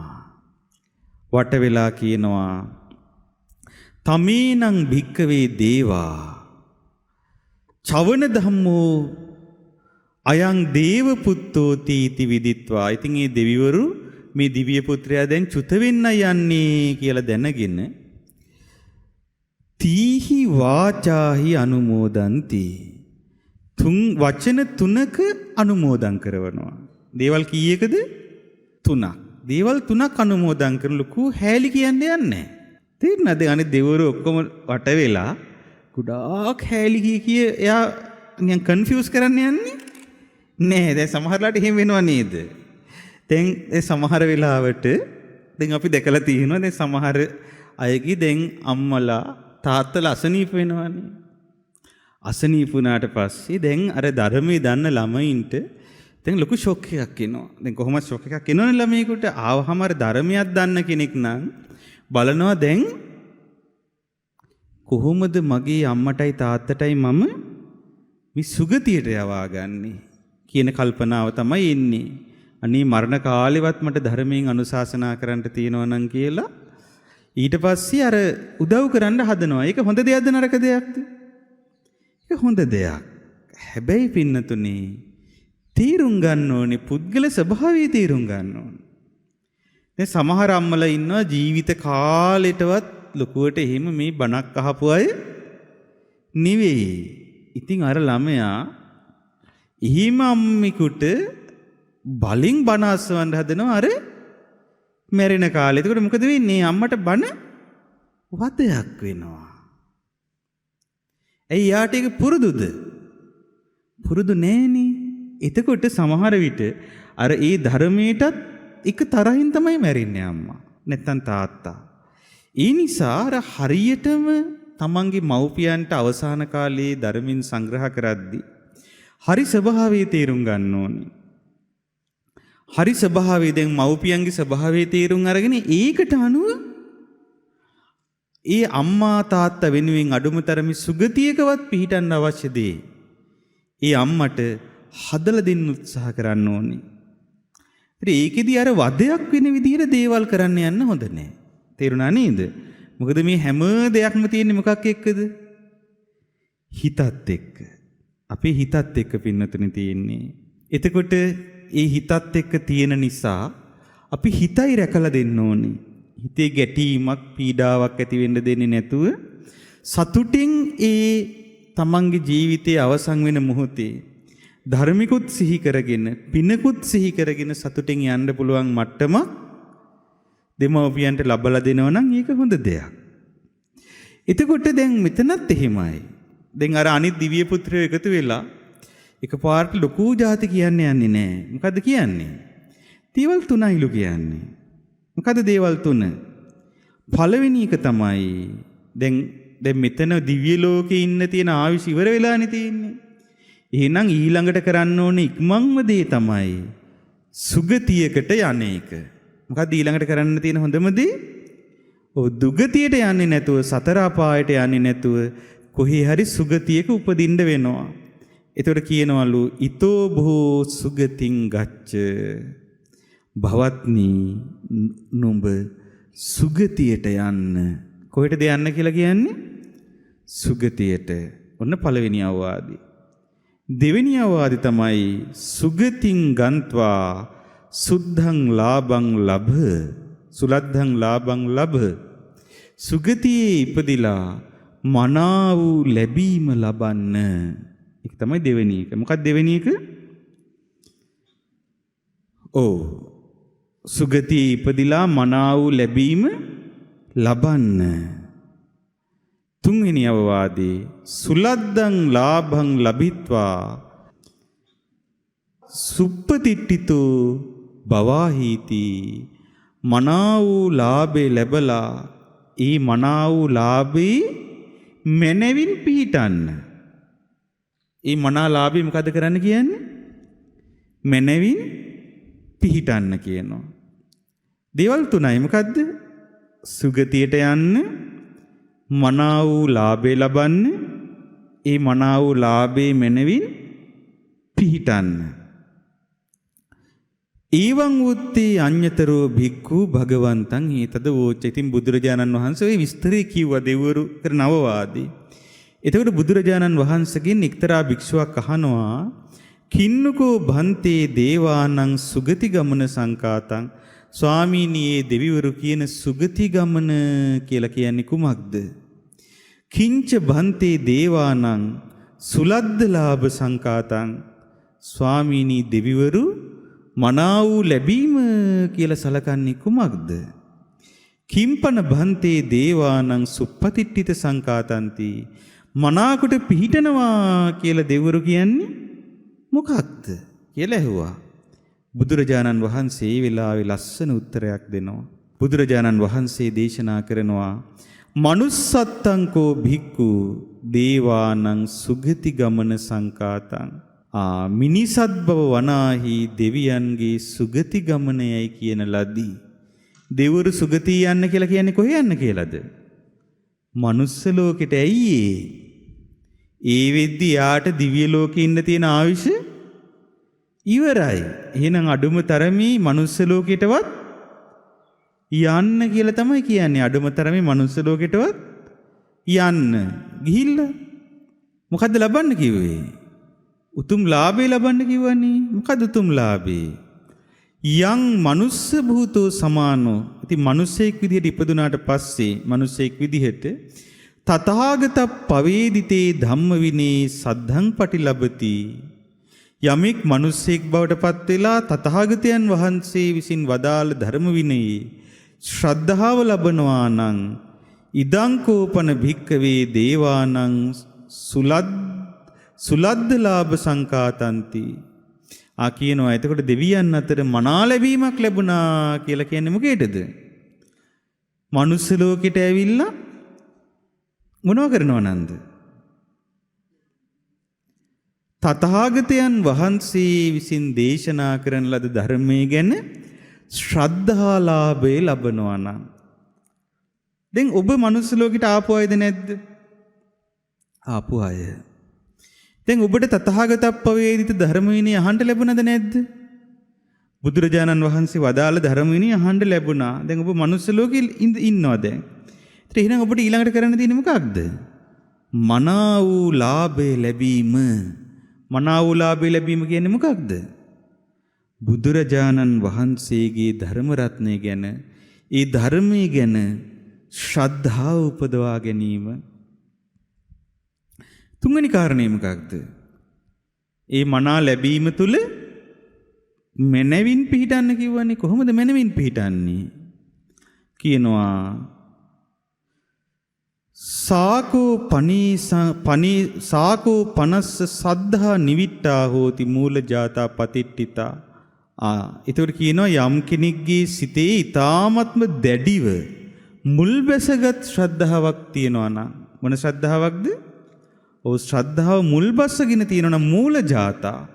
මුදේ මුල් ඇදපු ශ්‍රද්ධාවක් තියෙනවා නම්, කරුණු සහිතව උපන්න මුල් බැසගත් ශ්‍රද්ධාවක් තියෙනවා නම්, දල්හා දැඩි ශ්‍රද්ධාවක් තියෙනවා නම්, අසංහාරියා සමනේනවා බ්‍රාහ්මනේනවා දේවේනවා මාරේනවා බ්‍රහ්මුණාවා කේන චිවා ලෝකස්මි. එතකොට මේ ලෝකයේ දෙවියන් මරුන් බඹුන් සහිත ලෝකේ කිසිවෙකු විසින් ඉවතලු හැක්කක් ලෙස ශ්‍රද්ධාව පිහිටලා තියෙනවා නම්, කියන්නේ කාටවත් වෙනස් කරන්න බැරි විදිහට ඔබට ශ්‍රද්ධාව පිහිටලා තියෙනවා නම්, ඉදංකෝ භික්කවේ දේවානං සුප්පතිට්ඨිත සංකාතಂತಿ. මහණෙනි, මේටයි දෙවිවරුන් මනාව පිහිටියා කියලා කියන්නේ. එතකොට එහෙනම් අනිවාර්යෙන් සෝතාපට්ටි අංග ඇති කරගන්න ඕනද නැද්ද? ඒ ශ්‍රද්ධාව කවදාවත් වෙනස් වෙන්නේ නැතුව ස්ථිරව පිහිටන්නේ මොනව වෙද්දිද? සෝතාපන්න වෙච්ච කෙනාට. නමුත් එතනින් මෙහා ඉන්න කෙනා සෝතාපට්ටි අංග හොඳට හිත තුල පිහිටවා ගන්න ඕනේ. පැහැදිලි නේද? එතකොට පින්නතුනි, මේ සෝතාපට්ටි අංග හොඳට පිහිටවා ගන්නා ශ්‍රාවකයාට පුළුවන් වෙනවා ඒ උතුම් ශ්‍රද්ධාලාභය තුල ස්ථාවර වීම තුල සක්කාය දිට්ඨි විචිකිච්ඡා සීලබ්බත පරාමාස කියන ඒ සංයෝජන තුන ප්‍රහාණය කරලා සතර අපායන් සදහටම නිදහස් වෙන්න. එතකොට ඔහුගේ ප්‍රශ්නේ 99.9%ක්ම ඉවරයි. දැන් සෝතාපන්න ශ්‍රාවකයා ගැන ධර්මයේ සඳහන් වෙන්නේ බුදුරජාණන් වහන්සේ අර ගල් කැට කීපයක් අතට ගන්නේ. ඒක අවස්ථාවකදී නියපොත්තට පස් ටිකක් ගන්නවා. අරගෙන අහනවා, මහණෙනි, මේ නියසිරට ගත්ත පස්ද වැඩි මේ මහ පොළවේ පස්ද? අහලා කියනවා, මහණෙනි, සෝතාපන්න ශ්‍රාවකයට මේ මහ පොළොව වගේ දුක් ගොඩක් ගෙවිලායි තියෙන්නේ.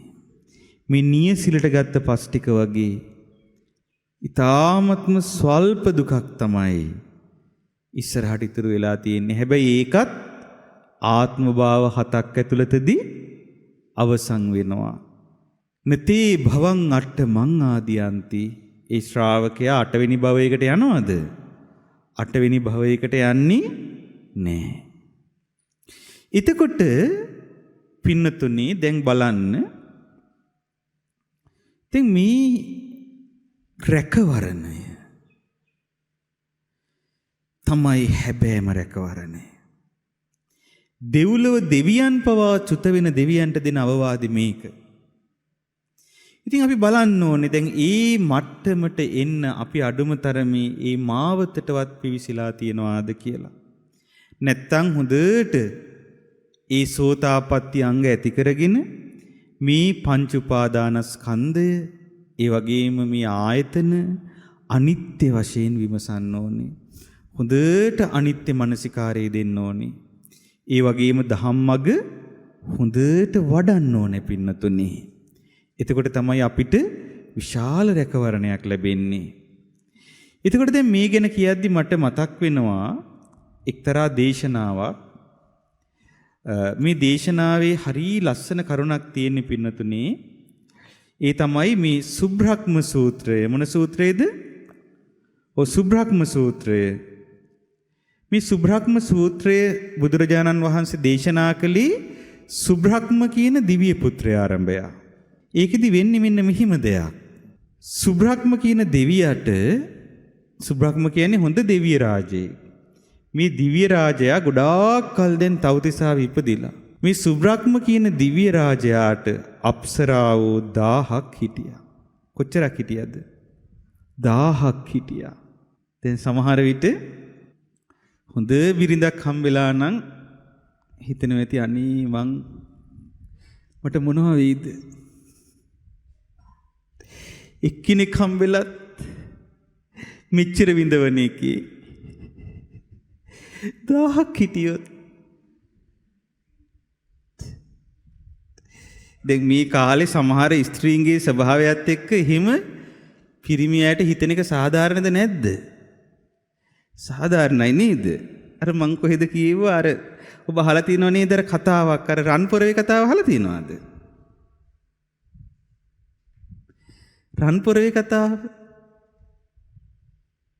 අර දර කපන්න ගියාට පස්සේ ගහක් කපද්දි පොරව විසි වෙලා වැටෙනවා කොහෙටද? ගඟට. ඊට පස්සේ ඒක දැන් නැතුව මෙයා අඬනවා. දැන් දර කපාගෙන ගෙදර යන්න විදිහක් නැහැ. ඊට පස්සේ දෙවි කෙනෙක් එතන පහළ වෙලා කියනවලු ඇයි ඔබ අඬන්නේ? අනේ මගේ පොරව ගඟට වැටුණා. එතකොට ඊට පස්සේ මේ එහෙනම් මේකද පොරව කියලා දෙනවා. මොකක්ද දෙන පොරව? රත්තරන් පොරව. එයා කියනවා අනේ නෑ ඔක මගේ පොරව නෙවෙයි. එතකොට දෙවියා පහදිනවා. රිදී පොරවක් පෙන්නනවා. මේකද එහෙනම් පොරව? නෑ ඕකත් මගේ පොරව නෙවෙයි කියනවා. මට ඕක එපා කියනවා. ඕක මගේ නෙවෙයි කියනවා. ඊට පස්සේ අන්න හරි පොරව ගන්නවා නේද?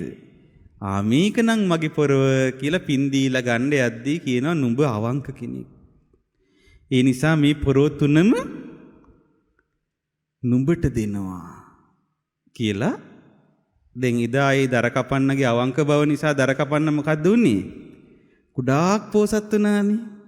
ඇයි දැන් රත්තරන් පොරවකුයි රිදී පොරවකුයි හම්බුණා.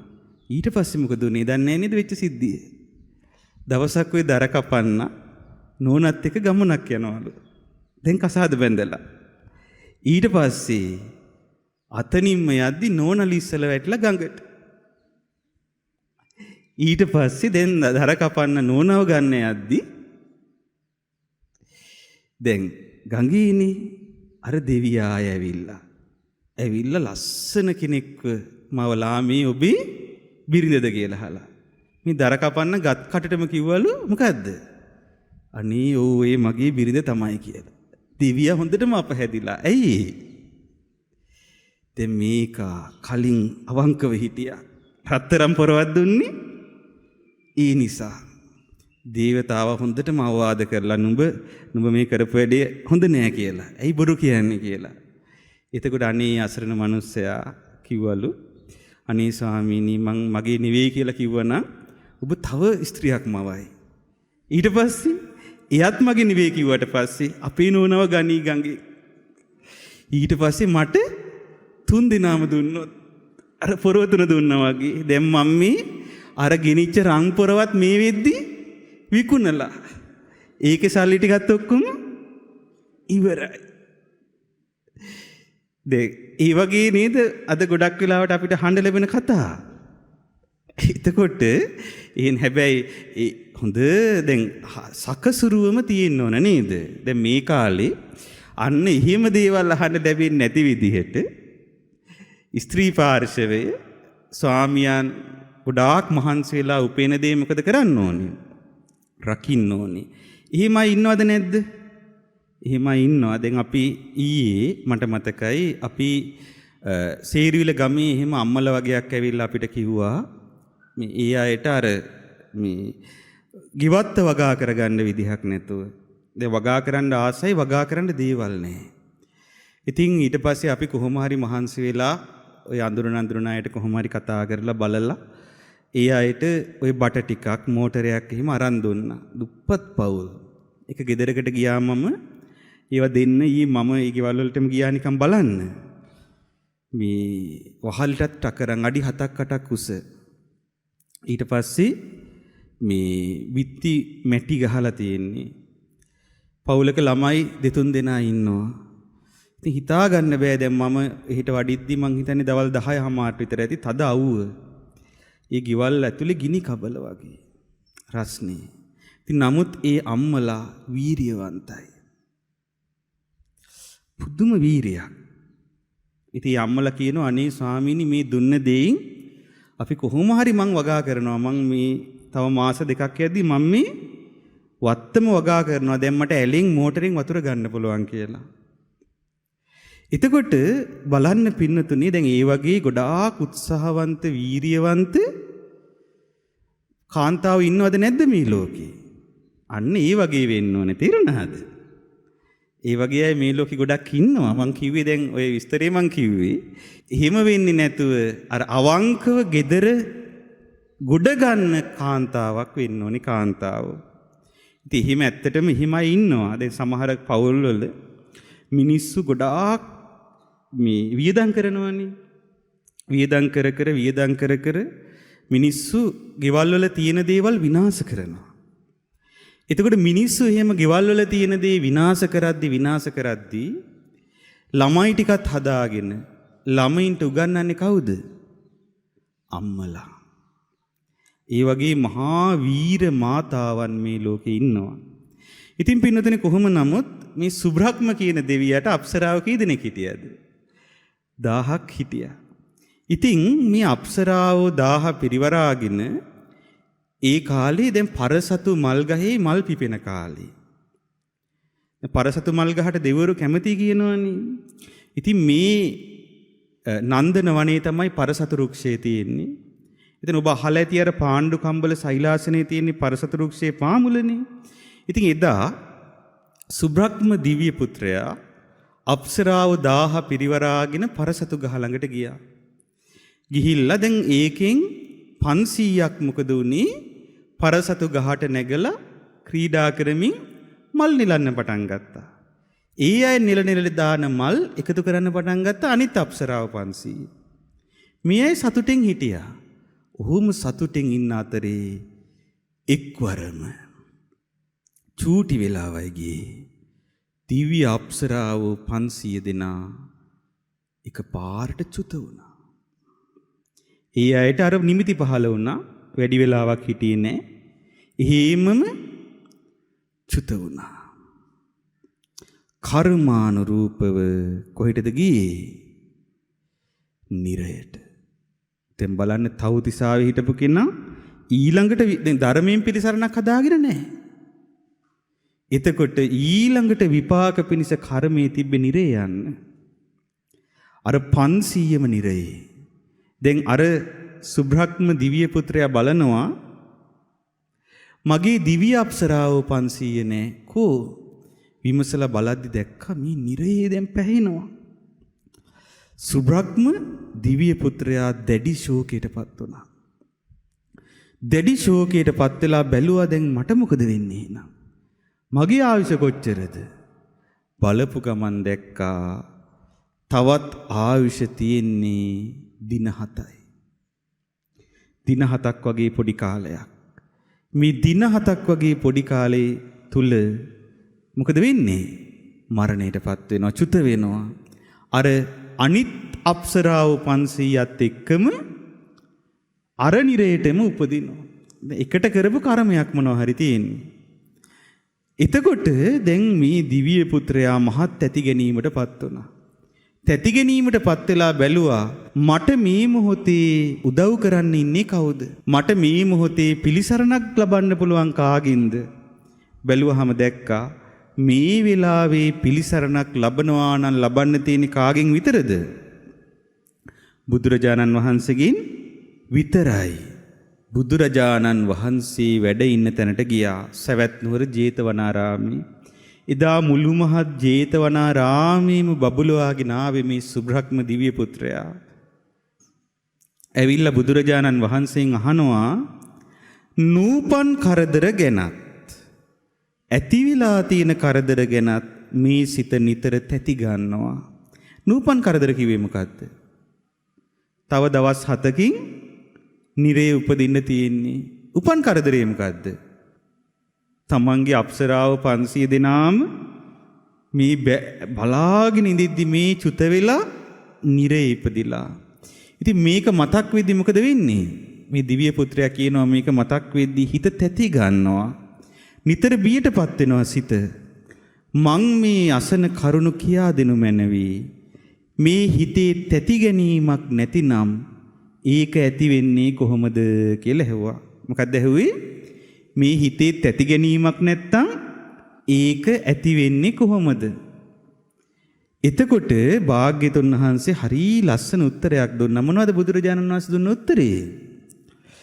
නාඤ්ඤත්‍ර බොජ්ජංගා තපසා නාඤ්ඤත්‍ර ඉන්ද්‍රිය සංවරා නාඤ්ඤත්‍ර සබ්බ නිස්සග්ගා සොත්තිං පස්සාමි පානිනන්ති කියලා උත්තර දුන්නා. ඒ කියන්නේ බොජ්ජංග ධර්ම හැර කෙලස් තවන ජීවිතය හැර ඉන්ද්‍රිය සංවරය හැර ඒ අමා නිවන හැර සත්වයන්ට වෙන සිතක් මම දකින්නේ නෑ කියලා උත්තර දුන්නා. එතකොට මේ එහෙම මොකද දුන්න උත්තරේ? මේ බොජ්ජංග ධර්ම හැර කෙලස් තවන ජීවිතය හැර ඉන්ද්‍රිය සංවරය හැර අමා මහ නිවන හැර මේ සත්වයන්ට වෙන සිතක් මම දකින්නේ නෑ. එතකොට එහෙනම් පින්නතුනි දැන් බලන්න එහෙම දේශනා කරලා බුදුරජාණන් වහන්සේ වදාළ ධර්මයේ ශ්‍රවණය කළ අර දවස් 7කින් නිරේ යන්න හිටපු සුබ්‍රහ්ම දිව්‍ය පුත්‍රයා මොකද වුනේ? ඒ හිටපු තැනම සෝතාපන්න ඵලයේ සාක්ෂාත් කළා. ඒ කියන්නේ හිතේ ඇති කරගත්ත ශ්‍රද්ධාවේ ස්ථිරව පිහිටියා. ජීවිතේට රැකවරණි සලසගත්තා. ආයේ කවදාවත් සුබ්‍රහ්ම දිව්‍ය පුත්‍රයා උපදින්නේ නැහැ කොහෙද? සතර අපායේ. අන්න ඒ රැකවරණයයි පින්නතුනි අපි හදාගන්න ඕනේ. ඉතින් මේක ඔබට මට විතරක් නෙවෙයි. සුබ්‍රහ්ම දිව්‍ය පුත්‍රයාට විතරක් නෙවෙයි. සක්දෙව් රජුටත් ඔච්චරයි.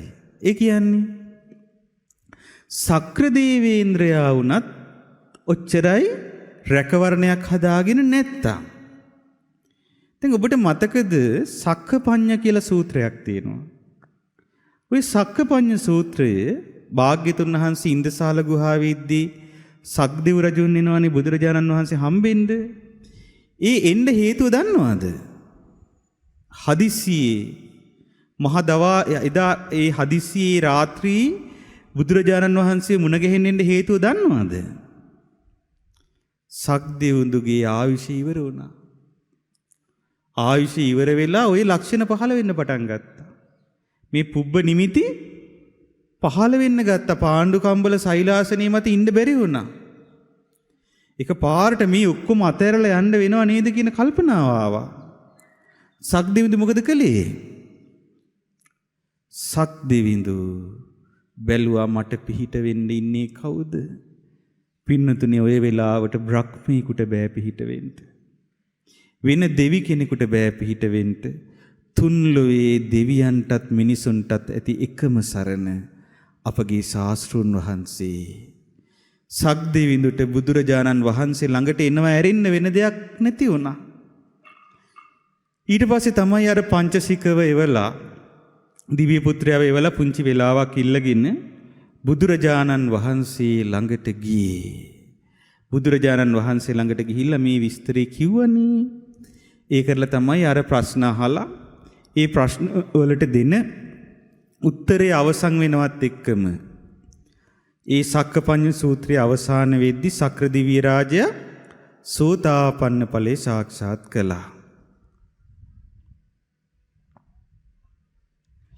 එහෙනම් පින්නතුනේ සක්දෙවිඳුට පවා තියෙන එකම රැකවරණය මොකක්ද? සක්දෙවිඳුට පවා තියෙන එකම රැකවරණය තමයි ශ්‍රද්ධාව තුල ස්ථිර වීම. එතකොට ඒකයි දෙවිවරු කියන්නේ දැන් ආය දිව්‍ය ලෝකෙට එන්න පින අඩු නම් අඩුම තරමේ මනුස්ස ලෝකෙටවත් යන්න. මනුස්ස ලෝකෙට ගිහිල්ලා උතුම් ලාභේ ලබන්න. ඒ තථාගත ධර්මයේ ගැන තියෙන ශ්‍රද්ධාව ඒ තුල ස්ථාවර වෙන්න කියලා කියන්නේ ඒකයි. තේරුණා නේද? එතකොට පින්නතුනේ දැන් හරි ලස්සන දේශනාවක් තියෙනවා තව නන්දන සූත්‍රය.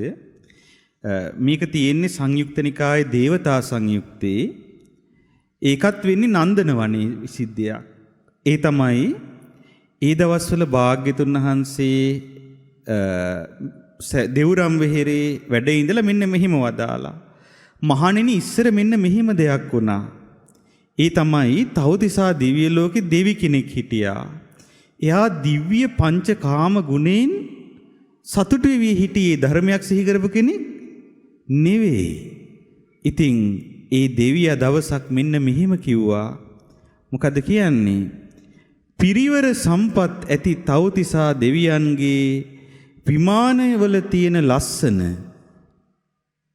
නන්දන වනෝද්‍යානයේ කෙනෙක් දකින්නේ නැත්නම් ඒ විමාන තියෙන ලස්සන නන්දන උද්‍යානයේ කෙනෙක් දකින්නේ නැත්නම් ඇත්තෙන් මොහු සැපේ මොකක්ද කියලා දන්නේ නැහැ කියලා අර දෙවියා කිව්වා. කාමෙන් මත් වෙලා. ඒ වෙලාවේ එතන හිටපු වෙන දෙවි කෙනෙක් ගාථාවකින් අර දෙවියට උත්තරයක් දෙනවා සිහිය උපද්දලා. අන්න ඒකයි දිව්‍ය ලෝකේ තියෙන වැදගත්කම. ධර්මය පුරුදු කරන දෙවිවරු ධර්මය නැති දෙවිවරුන්ට ධර්මයෙන් අනුග්‍රහ කරන්න උත්සාහ කරනවා. කියනවා අනේ මෝඩ දෙවිය. ඔහි රහතුන් වහන්සේලාගේ වචන දන්නේ නෑ නේද? නත්වං බාලී විජානාසි යතා අරහන්තං වචු. අනේ බාල වූ නුඹ දන්නේ නෑ නේද? අරහතුන් වහන්සේලාගේ වචන අනිච්චා සබ්බේ සංඛාරා උප්පාද වය ධම්මිනෝ. මේ සියලු සංස්කාර අනිත්‍යයි. මේ නන්දන වනේ පවා අනිත්‍යයි. උපාද වය ධම්මිනෝ හටගත් සියල්ල වෙනසී යනවා. උපජ්ජිත්වා නිරුද්ධಂತಿ හටගත් සියල්ල විනාශ වෙලා යනවා. තේසං වූප සමෝ සුඛෝති.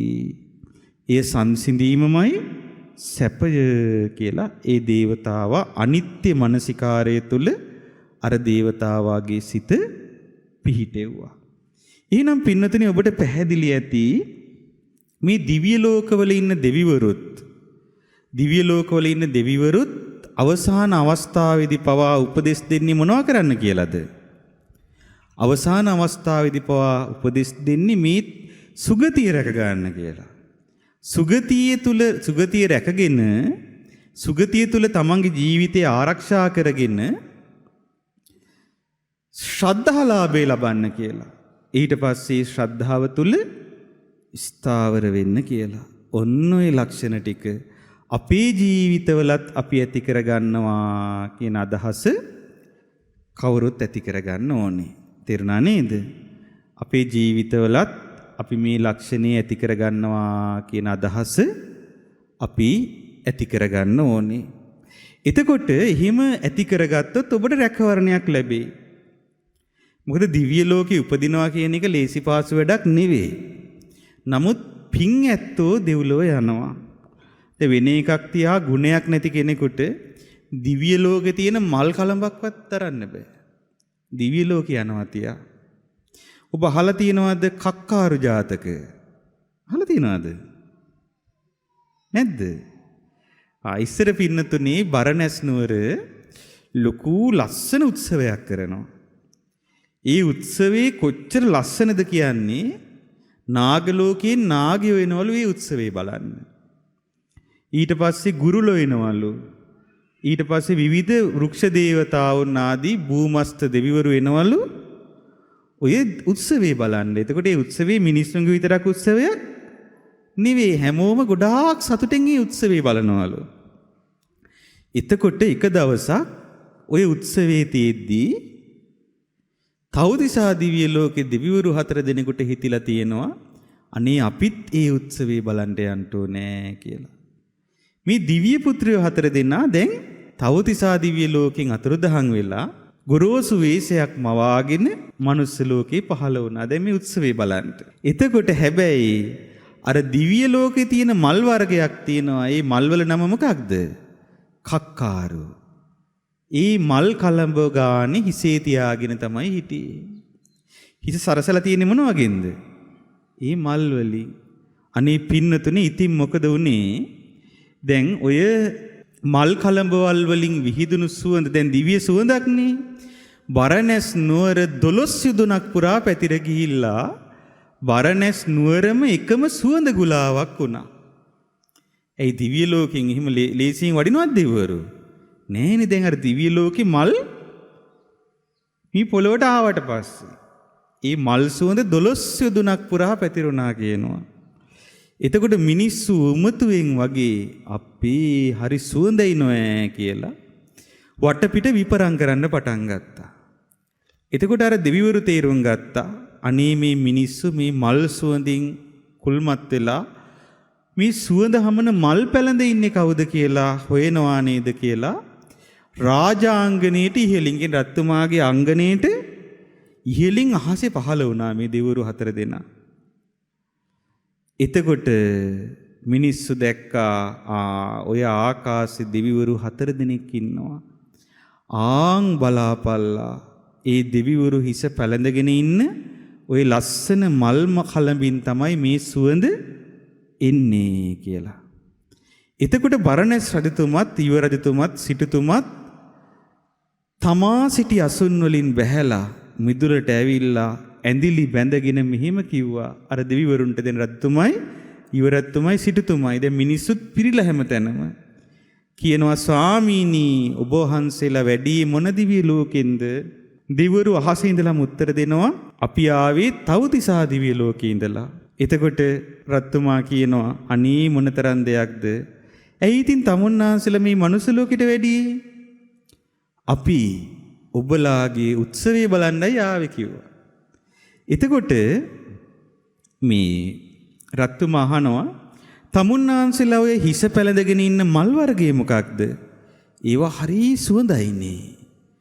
එතකොට දෙවිවරු උත්තර දෙනවා ඔව් මේවා මනුස්ස ලෝකේ නෑ දිව්‍ය ලෝකේ විතරයි තියෙන්නේ.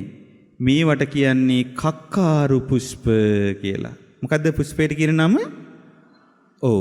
එතකොට කියනවා අනේ ඔබ වහන්සේලාට දිව්‍ය ලෝකෙට ගියාම වෙනත් කක්කාරි පුෂ්ප ටිකක් පැලඳ ගන්න පුළුවන් නේ.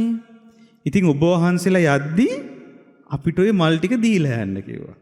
ඇයි?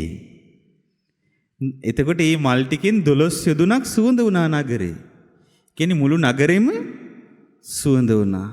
එතකොට අර දේවතාවරු කියනවා හාපු ඒවා හිම දෙන්න බෑ.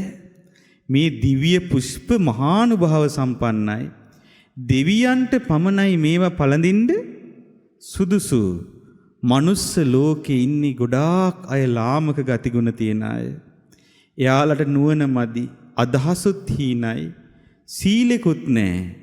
ඒ නිසා මිනිස්යන්ට මේ දිව්‍ය මල් පළඳින්න සුදුසුකම් නැහැ කියලා කිව්වා. ඒ කියන්නේ බලන්න මිනිස්සෙකුට සාමාන්‍යයෙන් දිව්‍ය ලෝකේ මලක් ඔළුවේ ගහ ගන්නවත් සුසුකමක් තියනවද සාමාන්‍ය ලෝකේ? නෑ. ඒකලා දෙවිවරු කියනවා හැබැයි යම් මිනිසෙකුට අපි දැන් කියන මේ විශේෂ ගුණධර්ම තියෙනවා නම් විතරක් ඔවුන්ට මේ මල් කලඹ හිස පළඳා ගැනීමේ අවස්ථාව උදා වෙනවා කියලා එතන හිටපු ජේෂ්ඨ දිව්‍ය පුත්‍රයා වැඩිමල්ම දිව්‍ය පුත්‍රයා මෙහෙම කිව්වා. මොකද්ද කිව්වේ? යමෙක් කයින් කිසි වරදක් කාටවත්ම නොකරයි නම්. මොකද්ද යමෙක් කයින් කිසි වරදක්, ශරීරයෙන් කිසි වරදක් කාටවත්ම කරන්නේ නැත්තම්, වචනේනුත් බොරුවක් ඔහු කිසි විටකත් නොකියයි නම්, ඔහු වචනේනුත් බොරුවක් කිසිම විටක කියන්නේ නැත්තම්, යස පිරිවර ලැබුණු විටදී එයින් මත් නොවී ඇතනම්, යසස පිරිවර ලැබුණට පස්සේ ඒකිනුත් මත් වෙලා නැතුව නම් ඉන්නේ, ඔහු නම් කක්කාරු කුසුම් පළදින්නට ලබයි සුදුසුකම් කියලා කිව්වා. එයාට නම් එහෙම ගාතාවක් තමයි කිව්වේ. ඒක තේරුම් මම ඔය කිව්වේ. එයාට නම් කක්කාරු පුෂ්ප පළඳින්න සුදුසුකම් තියෙනවා කියලා. එතකොට ඔතන හිටියා පින්වතුනි පුරෝහිත බමුණා, කපටියා. ඉතින් පුරෝහිතයා හිතුවා දැන් රජතුමත් මෙතන ඉන්නවා, යුවරජතුමත් මෙතන ඉන්නවා, ඊට පස්සේ සිටුතුමත් ඉන්නවා, මහා ජනයාත් ඉන්නවා. දැන් මට හොඳ අවස්ථාව. මොකක්ද අවස්ථාව? මේ ගුණ මල් ළඟ තියෙනවා කියලා පෙන්වන්න. හැබැයි ඇත්තටම තියනවද? ඇත්තටම නෑ. එයා ලාමක ජීවිතයක් ගත කළේ. එතකොට කියන හිතුවා මං මෙතනදී බොරු කියලා මේ මල් කලඹ ඉල්ලගෙන හිස පළඳින්න ඕනේ. එතකොට මේ හැමෝම මට ගරු කරයි කියලා හිතුවා. එහෙම හිතලා මහා ජනකාය මැද මෙහෙම කිව්වා, අනේ පින්වත් දෙවිය, ඔය කියන සෑම ගුණයක්ම මා ළඟ තියෙනවා. ඒ නිසා ඔය කලඹ මට දෙන්න කිව්වා. එතකොට මේ අනේ මට ඔය කලඹ දෙන්න කියලා බොරුවට ඉල්ලුවා මට සුසුකම් තියනවා කියලා. දැන් බලන්න බොරුවක්නේ. දැන් ඒ සියලු ජනතාව ඉන්න තැන දෙවිවරුන්ටත් බොරු කළා. බොරුවක් කියලා ඉල්ලුවා. එතකොට ප්‍රධාන දෙවියා ඒ මල් කලඹ ඔහුට දුන්නා. දැන් මල් කලඹ හිස පැලඳ ගත්තා. ඒ පැලඳගෙන දෙවෙනි දෙවියාගේ මල් කලඹත් ඉල්ලුවා. ලෝභකමත් වෙනවන්නේ. ඊළඟ දෙවියාගෙනුත් ඉල්ලුවා. එතකොට දෙවියා මේ ගාතාව කිව්වා. දැන් උනේ ඒකට තියෙන්න ඕන සුසුකම්. මොනවද? යමෙක් කිතා සාධාරණ ලෙසට ධනය උපයයි නම්, වංචාවෙන් හොරබොරුවෙන් අන්වස්තුව නොගනී නම්, ධන සම්පත් ලැබුණු විටදී ඒටමත් නොවන්නේ නම්, ඔහු නම් කක්කාරු කුසුම් පළදින්නට ලබයි සුදුසුකම් කියලා කිව්වා. එතකොට ඒ කියන්නේ සාධාරණ ලෙස ධනෙ උපයනවා නම්, වංචා හොරබොරු නැත්තම්, අන්සතු වස්තුව නොගනින්නවා නම්, සහ ධන සම්පත් ලැබුණාම මත් වෙන්නේ නැත්තම්. තේරුණාද? එතකොට පුරෝහිතයා කිව්වා නේ මට ඔය ඔක්කොම තියෙනවා කියලා. එකක්වත් නැහැ. ඊට පස්සේ අනේ අර දෙවියත් තමන්ගේ තිබ්බ මල් කලඹ දුන්නා පුරෝහිතට. ඒකත් දාගත්තා ඔළුවේ. ඊට පස්සේ තුන්වෙනි එක්කෙනා දිහා බැලුවා. මේ දෙවියා එකක් ගන්න ඕනේ. ඇහුවා මට ওই මල් කලඹක් දෙන්න කිව්වා. ඒ දෙවියා කියනවා යමෙකුගේ සිත කහතැවරුණ කලක සෙයින් පවතින සෙනෙහස ඇතනම කියන මිනිස්සුන්ට කරුණාව තියනවා නම්, අසන බනට පහදා සිත සුළු දෙයටත් කන්පල අදහා ඇතිනම්, අනුන් හට නොදී කිසි විට තනිවම රස බොජුන් නොකයි නම්, ඔහු නම් කක්කාරු කුසුම් පළදින්නට සුදුසුයි කියලා කිව්වා. එතකොට පුරෝහිතයා කිව්වා ඔය ටික ඔක්කොම මට තියෙනවා. එකක්වත් නැතුව තියෙද්දි ඒකත් ගත්තා. හතරවෙනි දෙවියාගේ මල් කලඹත් ඉල්ලුවා. ඒ දෙවියා කියනවා උතුමන් මුණ ගැසුන විටත් ඔවුන් නොසිටිනා තැනදිත්. ඔන්න බලන්න මේක හරි වැදගත් එකක්. ඒ කියන්නේ අපිට පිළිසරණ වෙන උතුම ඉන්නවනේ. ඒ උතුමන් මුණ ගැහුණු විටත් ඔවුන් නොසිටිනා තැනදිත් ඒ උත්තම මිනිසුන් හට යමෙක් අපහාස නොකරයි නම්. සමහර අය මූණට හොඳයි. අනිත් තැන්වලදී බයින අය නැද්ද? එතකොට ඒ උත්තම මිනිසුන් හට යමෙක් අපහාස නොකරයි නම් කියන දේම කරන කෙනා කරනා දේ කියන කෙනා ඔහුනම් කක්කාර කුසුම් පළදින්නට සුදුසුයි කියලා කිව්වා. අනේ මට ඒ ඔක්කොම තියෙනවනේ කියලා අර ටිකක් ගත්තා. ඊට පස්සේ මොකද වුනේ? ඔන්න දැන් හිස පළඳ ගත්තා. ඒත් එක්කම අර දෙවිවරු නොපෙනී ගියා. නොපෙනී යනවත් එක්කම ඒ මොහොතේම පුරෝහිතයාට කිසිසේත් උහුලා ගන්න බැරි මහා හිසේ කැක්කුමක් ඇති වුණා. ඒ පුරෝහිතයාට හිසේ කැක්කුමක් ඇති වෙන්න ගත්තා, මේ දරා ගන්න බැරි හිසේ කැක්කුමක්. ඊට පස්සේ දැන් හිසට හරියට තියුණු ආයුධයකින් පහර දීලා මඩිනවා වගේ. ගිනිගත් යකඩ පට්ටමකින් හිස තද වෙලා තියෙනවා වගේ දරුණු හිසේ කැක්කුමක් ඇති වෙන්න පටන් ගත්තා. පුරෝහිතට දැනුණු වේදනාව උසුල ගන්නට බැරුව බිම පෙරලි ලතෝනි දෙමින් හූ කියා කෑ ගහන්න පටන් ගත්තා. රජ්ජුරුවෝයි මහජනයයි පුරෝහිතයා වට කරගෙන අහනවා ඔය මොකද වුනේ කියලා. එතකොට කියනවා අනේ අපොයි අයියෝ මල් ළඟ තියනවායි කියන බොරු කියලා දිව්‍ය පුත්‍රයන්ව රවටාගෙනයි මේ මල් කලඹ ඉල්ලාගෙන හිස පිළද ගත්තේ. ඉතින් අයියෝ අනේ මේ මල් කලඹ සතර මගින් ඉවත් කර දාපල්ලා කියලා මොකද කරන්නේ? කෑ ගහන්න පටන් ගත්තා. එතකොට එහෙම කෑ ගහද්දී මිනිස්සු දැන් මොකද කරන්නේ?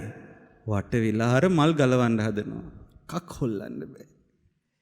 ඒ දැන් දෙවිවරු කිව්වනේ කලින් මේක දරා ගන්න නම් මොකද තියෙන්න ඕනේ? ඒ ගුණේ තියෙන්න ඕනේ කියලා. එකක් හොල්ලන්න බැරි වුණා. හරියට යකඩ පට්ටමක් සවිකලා වගේ හිසේම ඇල්ලලා තිබ්බා. එතකොට මිනිස්සු වේදනාවෙන් විලාප තියමින් ඉන්න ඔහුව ගෙදරට ඔසවගෙන ගියා. එතකොට ඔහුට දැන් දවස් 7ක් ගත වුණා. කෑමක් බීමක් නැහැ, නිදීමක් නැහැ. උහුල ගන්න බැරි වේදනාවෙන් විලාප තියා ඉන්නවා. දැන් උත්සවෙත් කරගන්න බැරි වුණා මියස්. ඉතින් මොන උත්සවද නේද පුරෝහිත දෙන්ට මෙහෙම වෙද්දි. ඊට පස්සේ දැන් රජතුමා රාජසභාව කැඳෙව්වා. දැන් මොකද කරන්නේ?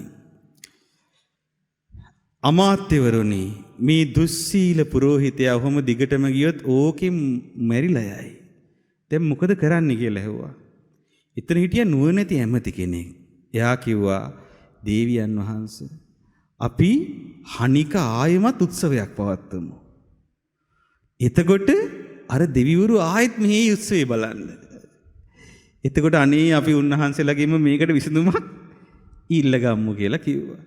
ඔන්න ආයෙත් රජුරු උත්සවේ සංවිධානය කළා. දැන් දෙවිවරු දැක්කනේ වැඩි. කලින් වගේම අනුකම්පාවෙන් පෙනී හිටියා. පෙනී හිටියාම ආයෙත් මුළු මහත් බරණැස් නගරේම සුවඳවත් කරමින් අර අලුත් කක්කාරු කුසුම් පළඳගෙන ආව දෙවිවරු ටික.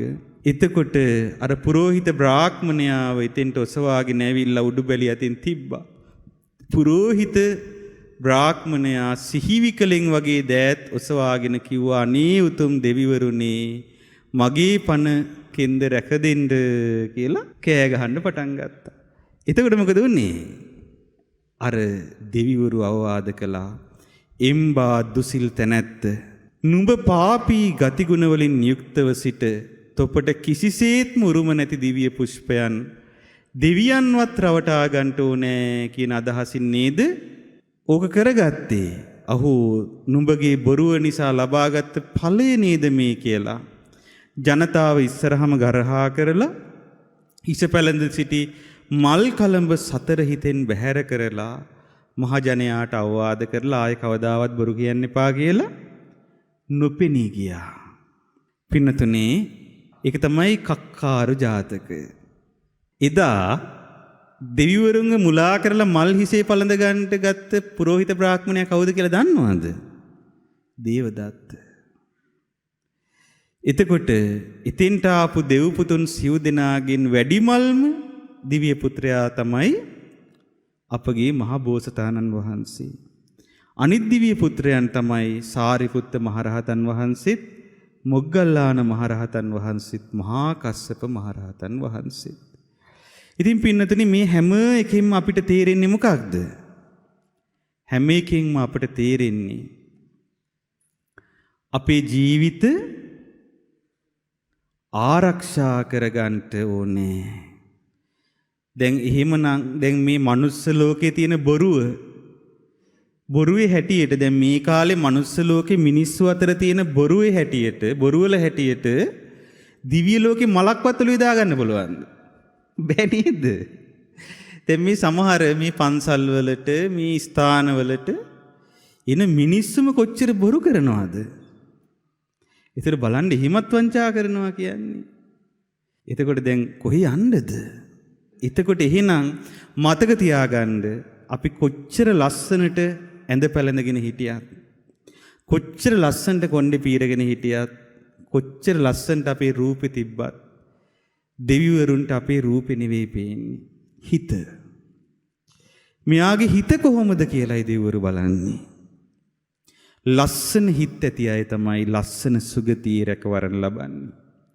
ඉතින් ඒ නිසා පින්නතුනේ මම ඔබට මේ අන්තිමට මේ කක්කාරු ජාතකෙත් කිව්වේ හේතුවක් නිසා.